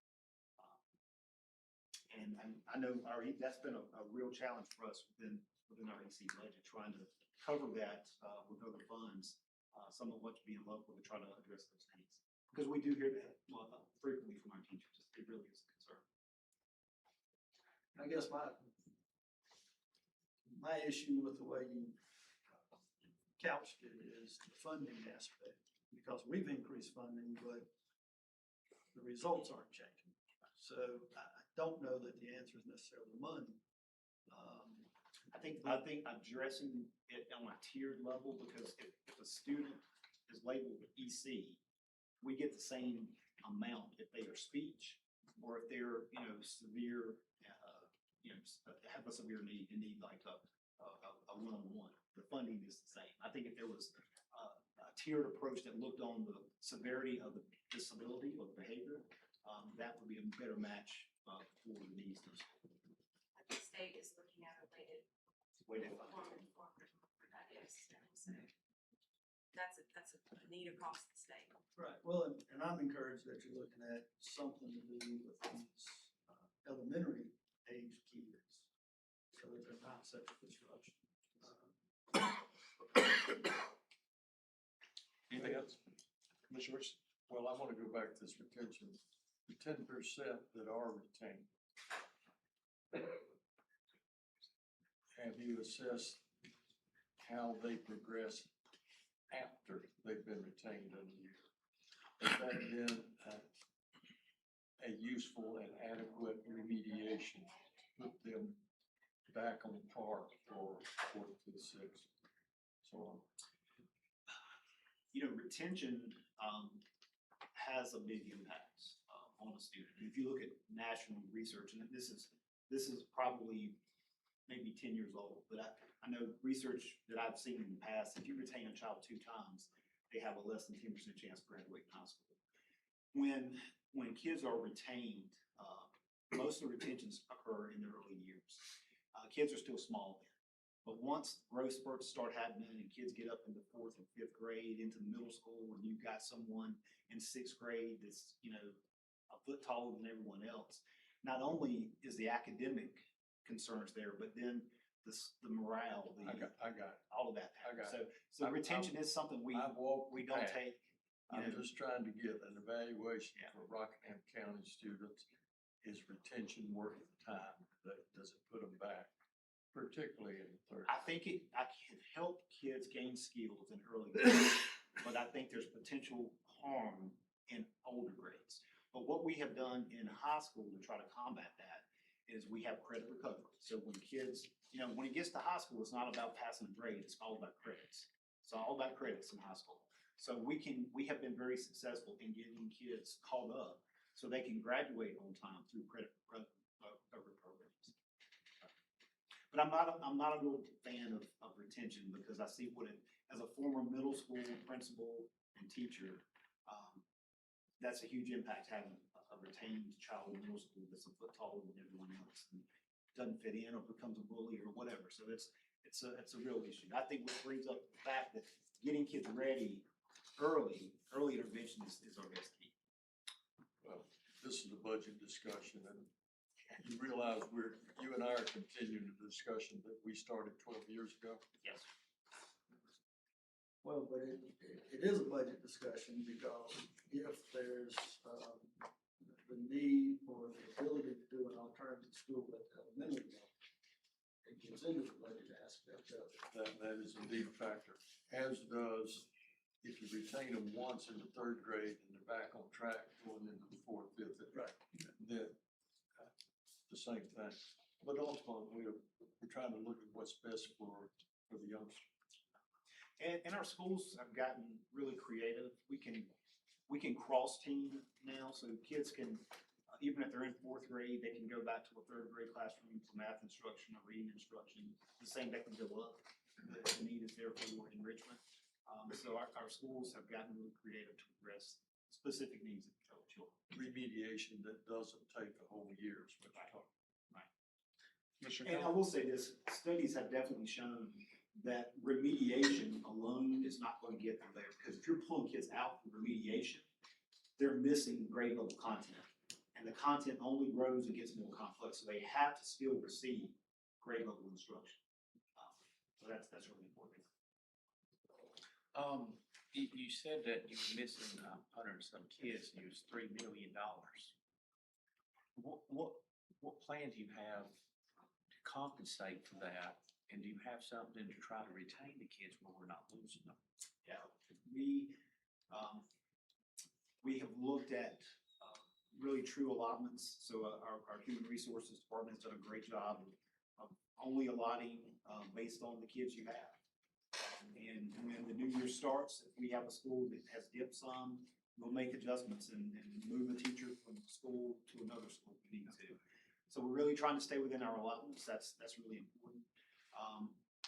We also have done some things where we're looking at, we're merging Mall Street and South End, and that's in effect for next year. So we're losing staff, closing that school, one school, Mall Street, even though we're using the building, we're closing the school. And so, we'll have some savings there. We estimate about $500,000 in staffing savings there. We're eliminating positions as we can. We have had several retirements this year. We're consolidating positions. So we're doing what we can there. We're also looking at school size. I mean, we're going to have to make decisions, if not next year, but in the coming years about school realignment and possibly closing schools. We've got schools that have 250 kids in them, and but capacity for 500. So we're going to have to make some tough decisions, and nobody wants to hear that in the county, right? Nobody wants to hear about school closing, but the district runs out of options at that point. You have to look at those things. So all of those things are in play for us. But I think the biggest thing we're trying to do is through staffing. Obviously, we know that our staffing is the biggest part of our meeting budget. So trying to right-size staffing across the district. Dr. Perkins, I just have one more question. It may not be pertinent to today's discussion, but with your promotion coming up in the next year, I'd kind of like to hear your philosophy, because I know 10, 15 years ago, the push was to have individual devices per student, and it seems to be that the trend across the country and also in other countries is to move away from that, because we've seen declines in learning capabilities. What is your thoughts on that? Yeah. We're getting ready to present our instructional materials approval for next year. And we've got textbooks on there for biology, because we've got to get back to that. Now, the state mandates that we test electronically on devices, so we can't get away from that, right? So we're always, all of our assessments, benchmarks throughout the year, it has to be done on the device. So we're definitely not going to get away from that, but we've got to bring back more and varied resources for kids. The kids have become immune to the device. It used to be the thing, they wanted, but it's old hat now. So we purchased a English language arts curriculum 2 years ago, and kids are using that. They're using the writing materials. They're writing. So we see that as a trend across the country, and it's one we're trying to do here. To your point about, obviously you can't do away with technology. I'm not so old. We had computers when I was in school, and the way that we used to address testing was that there was a computer lab. There was a room that had, where that way a classroom could go do it instead of everyone having to have devices. I mean, do you see that as a path forward? Or do you still feel like you need to have individual devices for every student? We're going to have to consider that. We've already pared back middle school. We don't send devices home to middle school anymore. We do have carts of devices that we can use. We have looked at that as a model. Gentlemen, anything else? Did you all have any questions about Monday nights? I think we're good. Thank you very much. Appreciate it. Thank you, folks. I had said HHS earlier. If you want to go ahead and tackle that. What would you like to hear? Basically, just if you could elaborate on the positions with the, HHS has a reclassification, is that correct? Yes. If you just want to elaborate on that for a second, and then anything else you think is pertinent. First, we'll just talk about staffing as a whole. The definition of fully staffed is at 100%, but when you look at an organization as large as HHS, I think overall, of the whole program, we're less than 8 positions, including public health, PSS, and all. So that is the closest to being fully staffed that we should be. The question about realigning the assistant director, That came back, that goes back to our discussion back in December. That question was, we would come back to you at a later date because our goal was to stabilize the bottom, figure out the supervisors. We've made some changes around the supervisors internally. So we think we are good at this point right now. With that, what we have discovered, and we looked at other places, social services, is our foster care side and child welfare side, we have a program manager that's running both of them. And it's just not possible with the size that we've got. You know, when I first started as HHS director, my first day was 122 kids. We're excess of 175 today. So that's just a lot to manage for that program director. So we are taking that program, that assistant director, and going to separate into 2 program manager roles. So that is that replan. There will be a program manager that will assume assistant director if our director is out, because that is a statutory requirement, but it will be a more dedicated role. Lance, do you want to, get into the expansion now, or do you want to come back to that? I'll get the green. You at the very, okay. Thank you, Derek. I guess next we'll go to the sheriff's office. Yes, that starts on 190, and I'll just give you a highlight and have them come up. Sheriff's office and both the jail, the main increases there were the salary, separation allowance, health insurance, spike in retirement. The sheriff's office, office and 7 patrol division, 2 detective division, and then 1 an animal control. The jail, we split the inmate medical services up. It was Southern Partner and the medical costs together. We split those up so we can see the true figures on those. The food went up, the food services went up by 60,000, and the MAP funding comes from a grant. It's not in the county, it's not in county dollars, but just to highlight, we still are providing the MAP program for jail. That being said, Welcome. Did you guys want to give any sort of elaboration on what, Mr. Messler said, or is that cover it? I believe that that's covers the it. highlights of their increase. Okay. Gentlemen, do we have any questions? One of the questions I've got is, as far as the goals, we've got a lot of NAs. And so,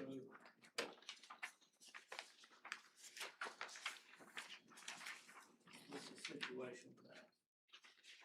Yeah, copy this. Here it is right there. The ones that are NAs, especially when we get down towards the bottom of that first page on their goals in the second, those are goals that we have added.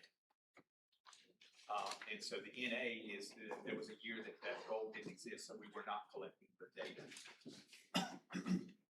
Well, but some of it we've got the data. We do have the data, but well, I don't necessarily know. We would have to go back and look and see at each one of the goals, but I mean, it is a possibility that we could. But it was not a goal that they were aware of, that they were being measured. So these are the goals that are going on. Right, some of that certainly may be understandable, but some of it is somewhat should have been occurring anyway. But we ought to be able to at least get a year-to-date on how things are going. We do have that information. They report that data quarterly to us. It is not in this book because we have not finished our year, because we do all of our measures based on ADC. So it's not updated in this book yet. It's like, so the ones that are for the FY26 and that were added through the year, they will show up in the fall when we do all of that report. And as we were told, we have new goals that weren't in place in prior years, so that would be why there would be Correct. a not applicable goal, because we weren't measuring them at that time. But you are like, there are several goals that are in here that they are currently measuring, and at the end of each quarter, they turn them in, and we review these goals on a yearly basis. Now, if someone is woefully behind on a goal that they should be hitting through the year, we have discussions with them through the year, but some goals are a comprehensive goal for the year. So we only do the final measure at the completion of the year, which will be June.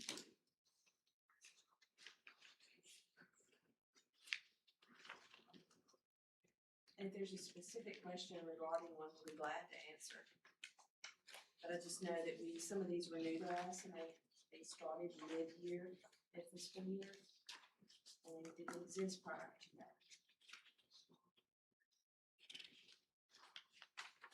I know we'll pick on the one about human resources. That's definitely one where they're reporting stuff to human resources in a timely manner. That was a goal that was recently added, and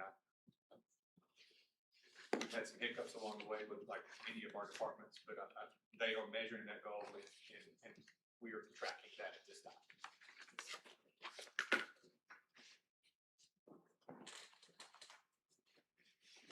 Commissioner Kellum, anything? What about the money for the calendar? Where is that reported and accounted for? What you got under the revenue? Not taxpayer money, but I mean, that's accounted for. That's on page 197.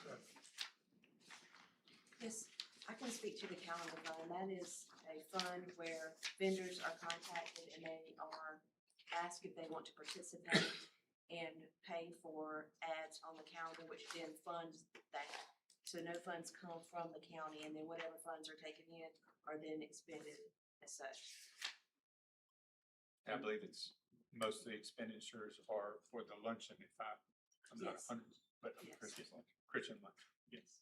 And it is not recommended in this budget. We talked about it with the sheriff change and making a Yes, calendar. that's correct. So And there I is, want to seek that. it was requested, and through our budget discussions, we decided not to do that revenue or expense.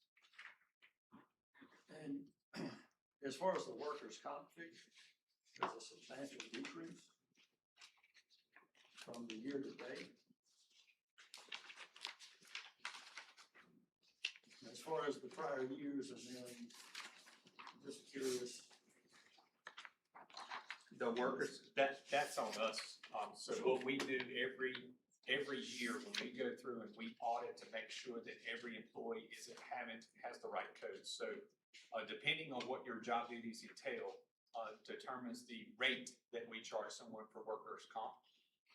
So we go through and audit and make sure those rules get updated through our safety and wellness. So it changes from year to year, and that is just a reflection of an update, because that's a number that we give to them based upon from safety and risk.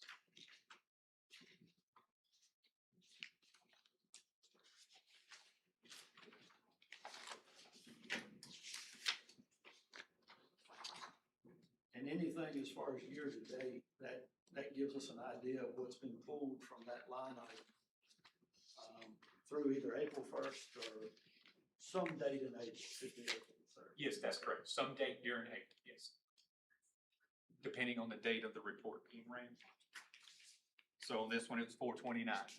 So I think Just the end of April. if you look at the bottom left corner there, you should have the date of when the report was ran. Okay. Yep. Sure, if it shows zero, then nothing's been pulled over roughly a 10-month period. Yes, that would be correct. Okay. Okay. Commissioner Mercy? These are pretty mundane questions that Captain Brown, I imagine. When you get a new vehicle, it goes through your shop. Yes, sir. Has the cost of prepping a vehicle to become a patrol car significantly increased for you? I've seen them. I've been doing this for 12 years now and this position, and I've seen an increase every year in the amount of what equipment costs to outfit these vehicles. And we have one maintenance person that, they upfit with the lights, the emergency equipment, sirens. What's it cost to kit out a garden variety vehicle? So It depends. If it's a patrol vehicle, it could cost anywhere between $10,000 to $12,000 when you look at your decals for the vehicle, your emergency lighting, your sirens, anything from your interior, your cages, your prisoner transport systems, your gun lock systems, your radios. It's quite a bit. I've heard from some colleagues about radio changes. Are we on the edge of yet another? I've not been made aware of that. I know that we became the P25 compliant with the last purchase a few years ago. And Across public safety. anything EMS, fire departments do is not gonna be impacted. I mean, That's you're not gonna be impacted. Correct, what we purchased will not be impacted, we wanted to make sure that we were covered, both with our portable and mobile radios, make sure that we were compliant. Good. Because we have to One have other that. question. You had an out of sequence request for radar equipment. Yes, That was not to catch speeders, it was to do what? well, radar equipment is for speeding, if you think about all the schools in our system in the county, that we are responsible for, obviously safety on the roads, but we are concerned about people coming through those areas at, high rates of speed. We want to make sure that the public and the children, the families coming to pick them up are safe, so that was just something So you that we. can catch speeders. Are we gonna ticket them? Absolutely. Yes, the citations will be issued. I mean, that's something we've done for years. We do have radars in effect now. This isn't something new to us. We have those in our K-9 deputy vehicles. We have a couple other vehicles that have them. We were just looking to increase that. I didn't know that we gave speeding tickets in the We can county. do that. We have full authority in any other agency. Highway Patrol, they have limited amount of staff and we get complaints quite a bit. They have areas where they're building all these houses up there on the Gold Hill Road and those other areas and stuff, we get calls and complaints, traffic complaints and speeding issues and stuff. And so, yeah, we get on the calls and we have to call the Highway Patrol to help us on a lot of that. But with this help us, we need to do it.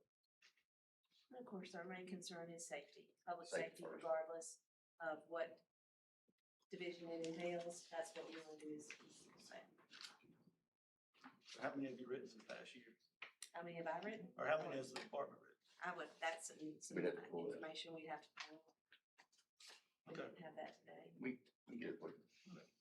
It's not a problem. So Lance, in the jail, you've got the medication assistance grant, year-to-date 0. Help me understand what's going on.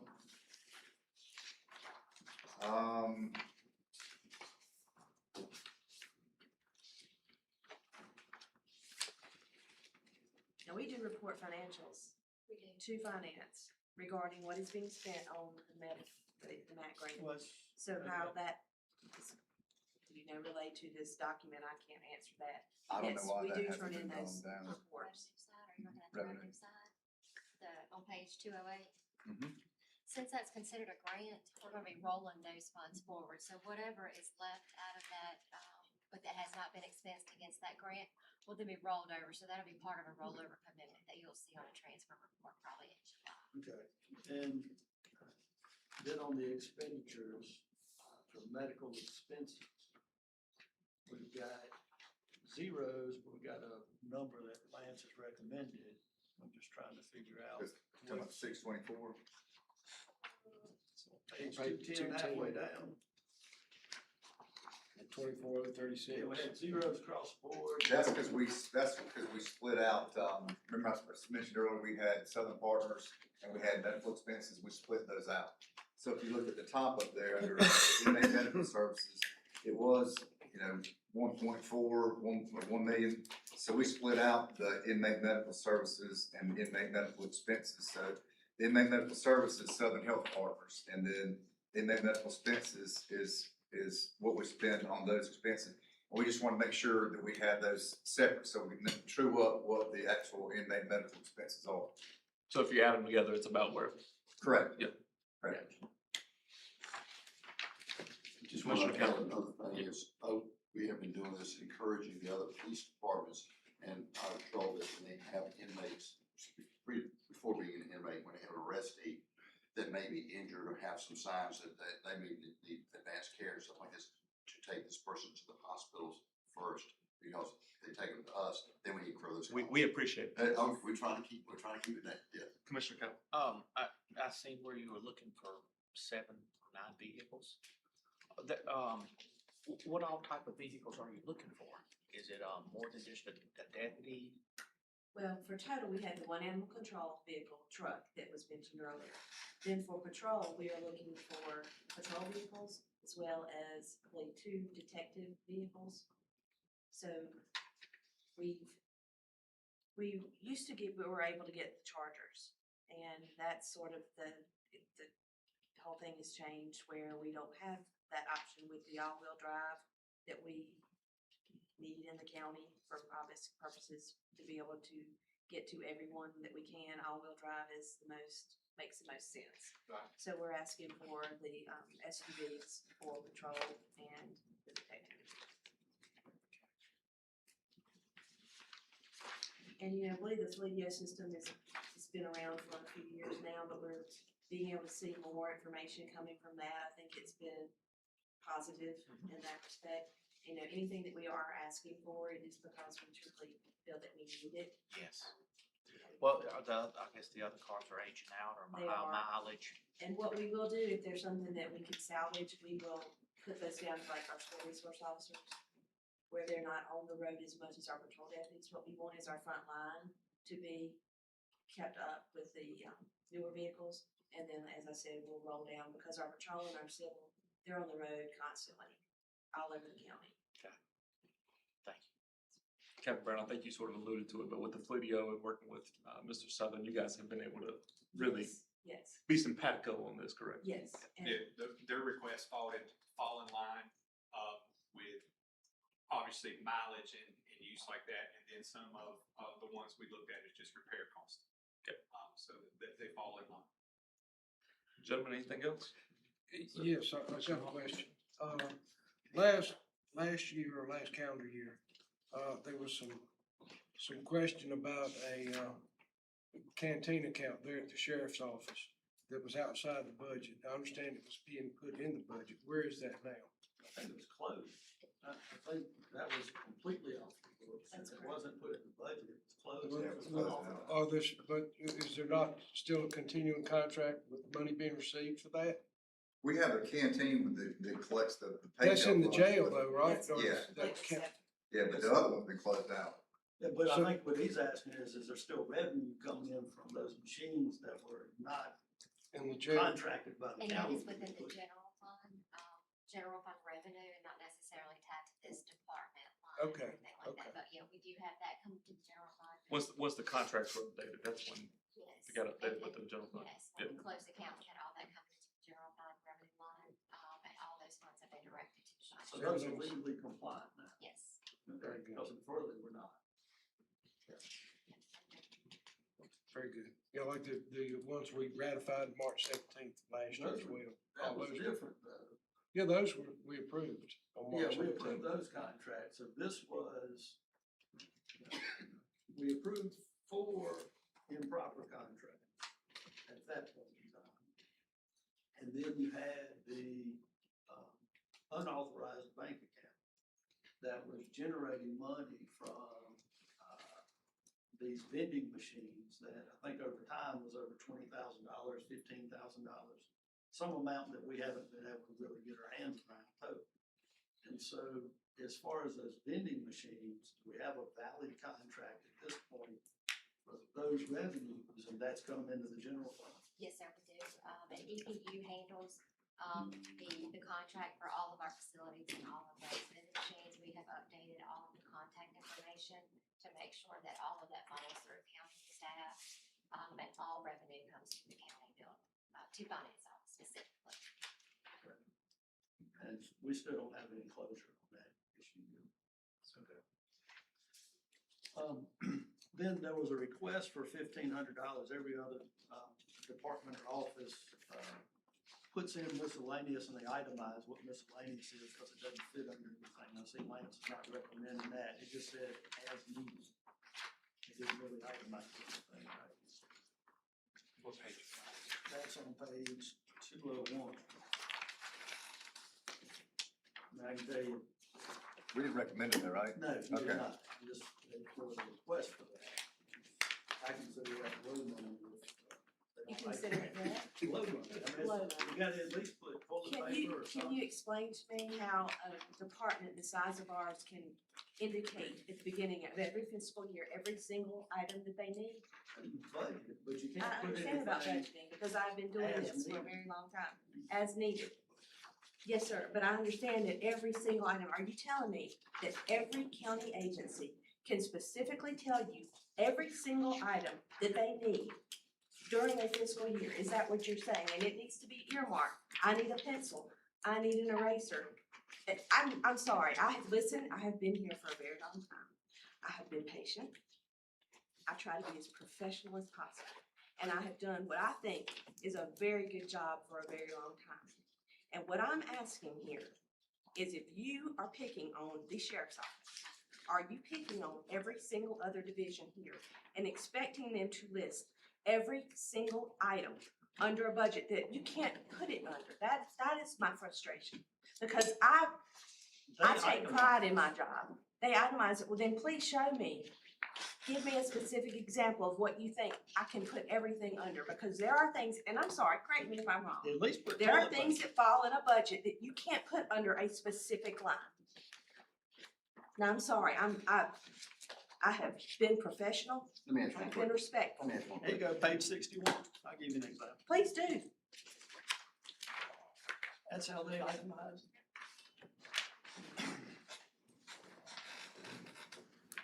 Okay, that's perfect. Why can't that go under general expenditures? We can go under some expenditure, but you at least put something on it as far as, it doesn't just say as needed. Captain Brown, would it be okay if, you and Derek can just speak about the specifics? Can we do that? It would be perfect, and I apologize, No, but I just feel like there's been a lot No going on. apology needed. I'm tired. There, thank you. We don't talk to you. I'm sorry. I apologize to this board. You're fine. Gentlemen, do we have any further discussion? I got one. And you can also show the other departments, because all the other ones, It's never been an issue until now, and I've been doing this for 12 years. Just want to make that. I got one. Mr. Southern, you guys can work that out outside of the meeting. Thank you. Commissioner Richardson? We not budgeted anything for it, so it's a good point. Yes, Actually, I don't. A clerical. the straightest answer is actually that was a discussion through our budget point, because we want to make sure, so they actually moved that line. Those items, she actually worked with us and moved that line to a different line so that we could clarify what those were. Now, so it's believe me, itemized now. It is, it's actually moved to a different line where she lists out what it was, and I think we ended up, it's either ammo or one of those items that we moved it to. So we We can, had long discussions. we can chalk this up to a clerical error. Thank you very much. Commissioner Richardson? Yeah, since we got Captain Brown here, I want to recognize this is, she's been doing this job for a long time. And I've gone out of my way to commend her because she's kept me particularly informed on some items. And she always shows and she answers tough questions. And so this board wishes you all success and great happiness in your retirement. Thank you. And I second that. I appreciate what y'all do. I know it's a tough job. I know it's tough what you're doing. And I know you're undermanned at some points. So thank you for everything you do. And, thank you. And I'm passionate about my job. But you can And I tell. just don't want anybody to think that we're doing something that we're not supposed to do. Because I care, and I've been here almost 30 years now, and I respect what you guys are doing. And I apologize that I am passionate. I don't apologize for being passionate. I just care, and I've cared for a very long time, and Thank I'm trying to do my best. Gentlemen, do we have anything else? Thank you very much for your time. Appreciate you being here. Thank you. Thank you. Mr. Manager, I'll turn it back over to you. All right, the last part, if there's nothing else with the general fund, well, there's two other parts. One is other funds. It kind of looks like this, but it's not this. You guys have got it in your budget book. They're all restricted funds. We can go over all those, or I can, but there's one I want to highlight that I think you guys will be impressed with. Would be the opioid settlement fund. These are restricted, obviously, for the opioid epidemic. We've done a variety of different programs. We've committed over $4 million since the beginning of the FY27 fund. So some of the things that you've done is the NC FIT program, the medication opioid use disorder program, the medicated assistance treatment program, the opioid FIT, which is formerly incarcerated transition program, recovery housing, and EMS bridge, and opioid strategic plan. So you guys are doing a great job with funding these programs that hopefully are having a great impact in the community. So that's to be commended that you're doing that, because I think we're a step ahead of a lot of other counties in the state, what y'all are doing. If I could speak to that, at our most recent, Rockingham County Recovers meeting, I had a question from, an organization that was asking about the process that we go through. And during the conversation, we were, discussing how there are some counties who haven't touched any of these funds, who are just, can't figure out the best way forward. Is something that we've been working on for a number of years now. Derek, I hate to put you on the spot. Could you just go through sort of the process of how the, committee with Rockingham County Recovers evaluates, applications and then recommends to the board of commissioners? So first and foremost is we have a committee that meets monthly. We are only required to meet twice a year. One meeting is required to be present. Present is all the cities in the county and then us. And then the other general public meeting. We meet monthly. We have lots of participants. We average over 20 people. What we do is we listen to the needs, we listen to vendors, we listen to people that have problems within the community. And from that, we then say there's a need and we would like to issue an RFP for people to send in proposals for us to make requests for this money. And through those requests, we then have an executive committee that is part of that group that reviews those and then brings those to Lance and I, which we then review. If we see that it should move forward, we then present that to you guys as a board to use those funds with. What has been very interesting through this process is we've had to change our process multiple times because we are leading the state. And so we are often making a move before the state has actually made the rules. So we've had to bring back ordinances and things to you guys to change because we're so far ahead of it. Actually, we're completing some programs before people even start programs. Due to the proactive nature that we've taken on That's this correct. issue. So his highlight that he mentioned of over $4 million committed is well ahead of proportion of any other county. Thank you. Per population. Per population. Yeah, dollar amounts could be higher, but per population. Okay, next you have this little book right here. It's the capital improvement plan, the CIP. We're recommending on the first page, it's just an overview. The second page describes exactly what we're wanting to do, but I've said it several times about the animal shelter updates, the Eden Library updates, the parking lot updates, the Western EMS base updates, and the building expansion. I think Commissioner Berger asked earlier about the funding for what I'm about to talk about the renovation. At the top of the page is $1,444,990 in building expansion. So this is not a new thing that we've been talking about. Some have said it's something new, but it's not been new. We've been discussing this for over 13 years. The county staff reviewed plans for an interlock between the public health building and the DSS building. It just didn't work out. We tried everything we could do to do it, it just didn't pan out. We did partner up with Moses Architects to do a space need analysis to determine what the needs are, both the current and the future needs of the county for not only the Health and Human Services, but also for the government on campus itself. And we are recommending, staff recommends the addition of 48,000 square feet with the public health, including dental, youth services, integrated health, DSS staff outside the current main DSS office. Veteran services would be located in one building. The existing space that we have now would be remodeled for current departments to use because we're running out of space as well. We would move soil and water up here to the and cooperative extension up to the VFS building. Now we've heard talks about the public defenders potentially going through. I'm sure that will go through at some point in time, so we could utilize that facility. We'd recommend utilizing that facility for the public defenders. Lance, I'm sorry, when you say utilize that facility, you're referring to the current? I'm sorry, the elementary school down, the old elementary school.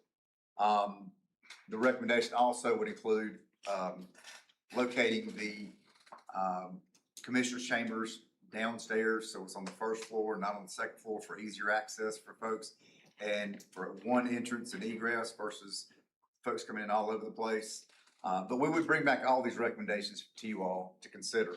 The total debt for that, to finance would be $26.5 million. We're looking at, when we concurred with Davenport for finance it over for 20 years. The total appropriated from fund balance would be $12 million for the renovation and FFE for existing services, FFE is furniture, fixtures, and equipment. Cause we didn't think, since we have a decent size, fund balance, we didn't think to use, to debt finance the renovations on FF&E. So utilize 12 million from that. We currently estimate 32 million available in fund balance. With the approval of the budget, will be an estimated 27.5 available to handle this request. Cause you're taking we're recommending take 4.5 from the fund balance to utilize for other things. So, but I would ask you all to consider, approving us to proceed with this. The needs there, we're violating areas where, you're not supposed to hear the HIPAA stuff, and we've made progresses from the shower curtains to doors, but it's still not in 100% compliance. So we want to make sure, number one, we have enough space, because we're running out of space. We can't even find 5 offices right now to put some additional staff. So we would ask that you all consider allowing us to move forward, proceeding with this. Gentlemen, do we have any discussion on Mr. Messon's request? I have a comment. Sure. Commissioners? Before a motion in support, and this is for general public knowledge, please correct me if my memory, because this happened 14 years ago when all of this was initiated. And there were 5 commissioners that went to Asheville for training, and we saw a consolidated operation. Correct. And based on what we saw being done in Buncombe County, we were all agreed that this is the way that we wanted to go functionally and meeting regulation and law. It was useful, more efficient for the public as well as for the staff. Anyhow, many items that would be improved. But we also recognized at the time that we did not have the finances. And therefore, we did what we could do to consolidate and improve our own efficiencies, learning from those lessons. But we targeted a process of saving money over a period of time. And so I'm happy to see that 14 years later that we're in a position to start actually planning. The reason, and just I forgot to mention this, the reason you have the money in the building expansion is to get us through the first 3 years, because when the debt service goes down, the more you have in that 4 cents. So this will get us through the first 3 years to cover all the debt for debt financing. After that, we should be fine with covering this, not only covering this, but actually covering additional $500,000 a year for any type of CIP that comes up. Yeah, and with what you've done to explain, and I hope some elucidation from my part, if there were questions from the other commissioners that I could answer. Commissioner Berg? So the visit to Buncombe County's ESS was not part of the training, right? No, we went up there. Commissioners, whoever's on the board. And so that didn't create any news headlines? That didn't create any drama from people because 5 commissioners went to look at something? No, sir. Didn't have any political grandstanding by any elected officials because 5 people went to look at something? Not that I'm aware of, no. It was a different world. 14 years ago. Well, I guess it just depended on who it was. the world is the same. Those particular training opportunities and gatherings are specifically covered in the statute that talks about illegal. Yeah, we're good. Gentlemen, do we have any further discussion? Yeah, I just Commissioner want to Kelly? ask a question, if you don't mind. Yes, sir. You know, we're talking about the building here, and I know you've talked about, you set some money aside to cover the shortfalls. Can you explain that? So the public knows that How we there's. set money aside? Yeah, you know, we talked about we're setting like 1.4 million aside. So we've been setting money aside for years for this building expansion. I mean, it's been, you can use it for building expansion, you can use it for any type of facility, but we've just been setting this money aside for what? 7 or 8 years? Because currently, right now, already in the fund, we have $1.3 million. Right. Already in the account. We're recommending the approval of this this budget through the CIP to put 1.4 million. Projection is I could put we would recommend a 1.4 million again next year, because this is pre any type of debt payments. That would put us at $4.2 million in the account. That would handle fiscal year 29, 30, 31, and 32, where we would be approximately $170,000 short on funding the debt payment with the collections from the 4 cents that go towards our CIP. So that $4 million could handle those payments. Those $4 million could also handle any design or something, the curveball through the process. Right. There is absolutely that would require us to do no tax increases or be cutting ourselves short. One of the most important things that Lance said through that was, we are not stopping the CIP. Right. We didn't come to you 2 years ago with this because we were not, at that time, we would have had to stop our CIP, which means we would have had to stop all other capital improvements to be able to fund it. We're still projecting at least $500,000 per year of capital improvement to other facilities to continue through this process. Okay. That's what So we've been planning and we're trying to do it as feasible. Proactive. Be proactive as possible. Okay. Yeah, I might point out that, shortly before this trip, we enjoyed the opening of the courthouse, jail, sheriff's office. And that was accomplished by an additional 5 cents added to the ad valorem tax. And that was one thing we specifically wanted to avoid, was another tax increase to the public. Gentlemen, do I have a motion? Mr. Chair, I move that we approve the building expansion project as presented, authorizing Lance and his staff to seek the debt needed, and ask that Lance prepares a budget amendment for the $12 million of fund balance that we will commit to the project. Do we have a second? Second. Second by Commissioner Richardson. All in favor? Aye. All opposed? Motion carries.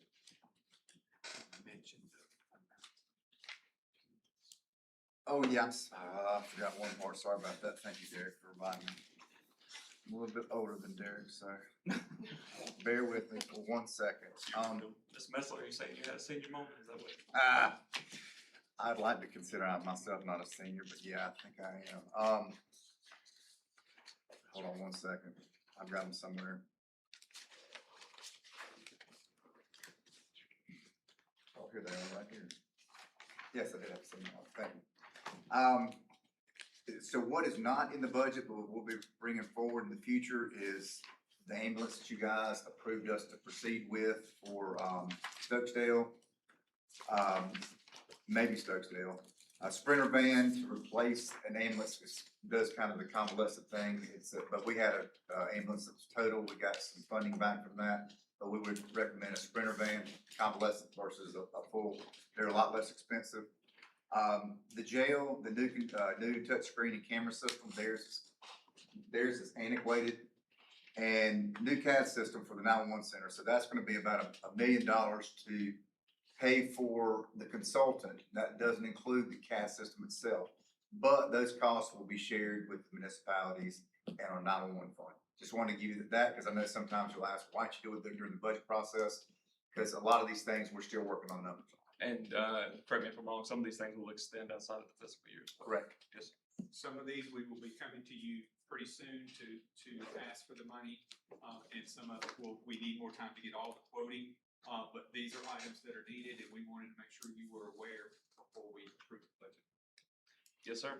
That's all I have, Thank you, Mr. Metzler. So, gentlemen, do we have any further discussion or any direction that we would like to give to Mr. Metzler in regards to the budget for Monday night? Well, I've talked to Lance before, actually started back when Commissioner, Reese Purtle was on the board. Mr. Purtle, we've got a plug, and I understand the budgeting aspect and do a tremendous job making sure that there's extra money. Be able to put that back into the general fund on an annual basis. I wanna confirm, you said the value of a penny this time is about 1.2 million. That's correct. And each year we've been able to put that money, away. We've got a plug of about 2 cents as far as the tax rate. Correct. Just looking at very round numbers. I think we ought to reduce that plug, maybe cut it in half and lower the rate a penny. Because we've always been since I've been on board, been able to put money in, to the general fund as far as extra money at the end of the year. And that plug is on page 9, halfway down.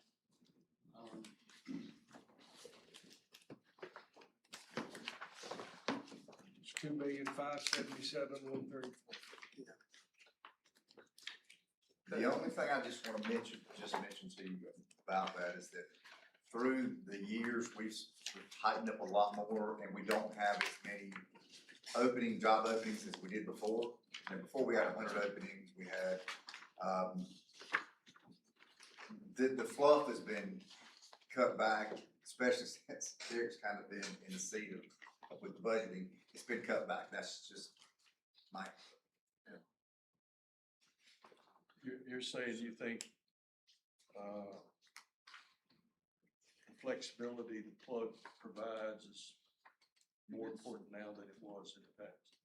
It gets tighter. It gets tighter, yeah. Yeah, the closer you get to full employment, the tighter that becomes. So when we were budgeting during the COVID years, and the reason we have some of this fund balance is you budget as if you're fully staffed, and we kept the plug at 2.5, and we were able to return substantial amounts back to the fund balance. Now that we've filled those positions, the amount that we return to the fund balance each year is getting tight. And what we're at, the last year, I think it was 4.8 million of all fund balance. It's going to be pretty close to that's what we returned. So that's pretty accurate budget. There's not a lot of flex. Your flexibility, or not flexibility, the number that you're recommending as far as the tax rate is what? 5790, I think. 57.9. Yes. Again, we'll do it for pleasure board with everybody else. Guys, I get it to 56, and we can put point whatever we want on there, it's not what we want. Taking a penny off gets it to 56.9. You got some ideas to do something else? Speak up. Well, it looks like we can do that without jeopardizing services. Can we get it to 56.0? Get 56. That's almost 2 Feel like an pennies. auctioneer. That's almost 2 pennies. I don't know how you, We can get it. Did you offer that as a motion to reduce it by 1 penny? Yeah, off the 56.9? not the current rate, but the recommended rate. Because Right. the recommended rate's already. 57.9. 57.9. Yeah, well, it's already a little bit low. So 56.9. Yeah, I mean, that's, I'd make that as a motion. You think that's doable? Take it from fund balance, reduce the fund balance, right? Well, I mean, you gotta just reduce the plug. No, you would actually have to increase the They go to 3.6 million. I got you. 3.8. Yeah, we would have to increase the amount from fund balance to cover. So we would have to increase the pool.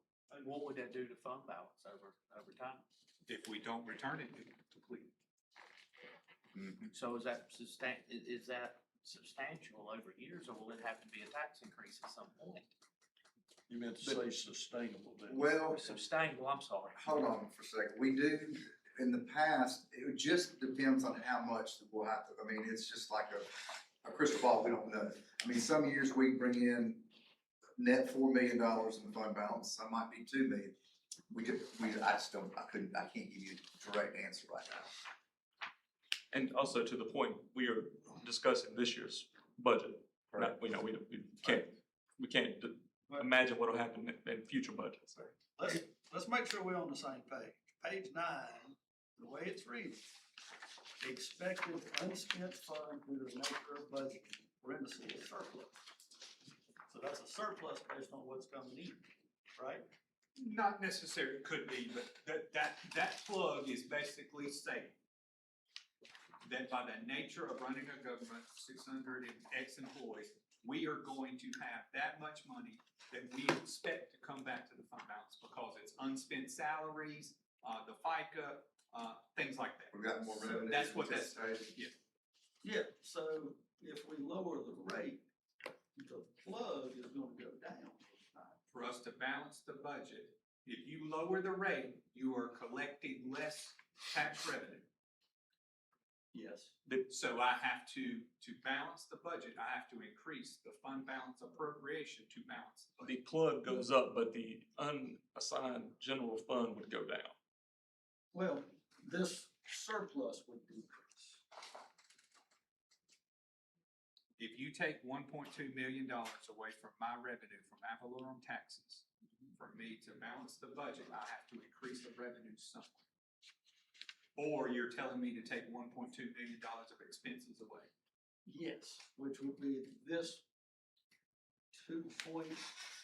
That's not an 2.5 expense, cents. that's revenue. Okay, all right. So we'll have to increase that by 1.2 million. Okay. The plug would increase, the general, unassigned general fund would decrease. That's I correct. got you. Yes, I sir. got you. As That far is as on correct. your end, but ultimately it just reduces that number, so. We're on the same page, we're just talking in a different lane. Okay. Does this, bottom line, does it reduce expected services to our constituents? Not currently, no. Not currently if we use the fund balance plug, but if gas prices and everything stay up, I can't tell you next year. I can tell you. I meant to that ask that question. I can What we tell- allocated for gas prices. I can tell you right now, next year's budget, not this budget, the next year, it's gonna have to go up $1 million already on health insurance. Cause we are catching that fund back up. And we are anticipating the state to tell us that we are going to have to increase the amount for retirement. We don't get those numbers till March, April each year, but they have told us to expect 3 years of increases because that fund was depleted for some reasons, and beyond our control. So I know next year, before we do a single thing, is health insurance and retirement are going up. Well, we got another fact here that, our county has enjoyed ever since I've been on this board, the highest rating you can get, for the debt we issue. Are we putting this at risk by reducing the plug?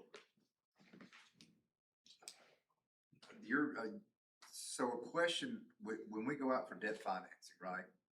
If the local government commission, LGC, will ask, I'm assuming they will ask where we're gonna make that up from. And so we'll just have to have an answer for that. But with that being said, we have a policy for the county that is above what the state Correct. requires. Where we currently have 18% to cover where the state only requires 8%. Correct. And then the unassigned fund balance is for, prior to that last vote on the HHS voting, was roughly $32 million. Correct. So from our last audit we received on our budget, or on our finances, the healthiest general fund balance we've had in ever. Yes. I Yes, mean, sir. Since I've been here, yes, sir. right. So eventually, I understand we might have a water heater that goes out, but also our taxpayers might have a water heater that goes out. And then, I think we need to balance how much savings we have here for the county versus how much our citizens are able to keep in their pockets. So, I think if we can offer some tax relief, even if it means bringing down the general fund a little bit, then I think we can bear that brunt as a county right now. I don't know, I've run into some colleagues in other counties that are beginning to suffer because of their debt rating. Our debt rating's good And right I now. I hope mean, we're nowhere close. for our size, it's the best it can be as far as, Moody and then, Standard & Poor's, so it's. We got a good report. I mean, when we had Yes. our audit, I mean, they said that we were in tip-top shape, so I don't anticipate that change. With what you've got here, I know we have increased revenue, or projected to increase revenues by roughly $3.5 to $4 million based on growth with the announcements that been factored in already as far as what you're talking about? That growth includes everything that would be taxable in this upcoming year. There is some growth that's been announced, that we won't foresee till the next year. Right. And until we see what's in those buildings and things like that, I can't predict that. Right. We hope that there's more there, but hope's not a strategy. Well, but also, I know you don't budget based on announcements, you budget based on what's there. Correct. But those announcements, have indicated we would have additional revenues of somewhere close to $4 million. You are correct. And, okay. Yeah, you're right. We just don't know the timing of that. And there's some things coming online, like the data center that's not online yet, we haven't taxed yet, so, yeah. And Farmina's, They're there's some expanding. things there that's coming online that we haven't saw the fruits of yet. So gentlemen, we have a motion by Commissioner Berger for a tax rate for the upcoming budget of 56.9 cents. Do we have a second? I'll second. Second by Commissioner Hall. All in favor? Any opposed? I'm for it. Commissioner Kellerman, opposition? No. Sorry, I just need to be clear. I'm not in opposition. You were, we all agree. We all agree. Okay, thank you. Anything else you want to add? I don't see anything else. Okay. Gentlemen, I think our business is concluded. We have a motion to adjourn. So moved. Motion by Commissioner Hall, second by Commissioner Berger. All in favor? Aye. We stand adjourned. Kev, Thank you. Kate,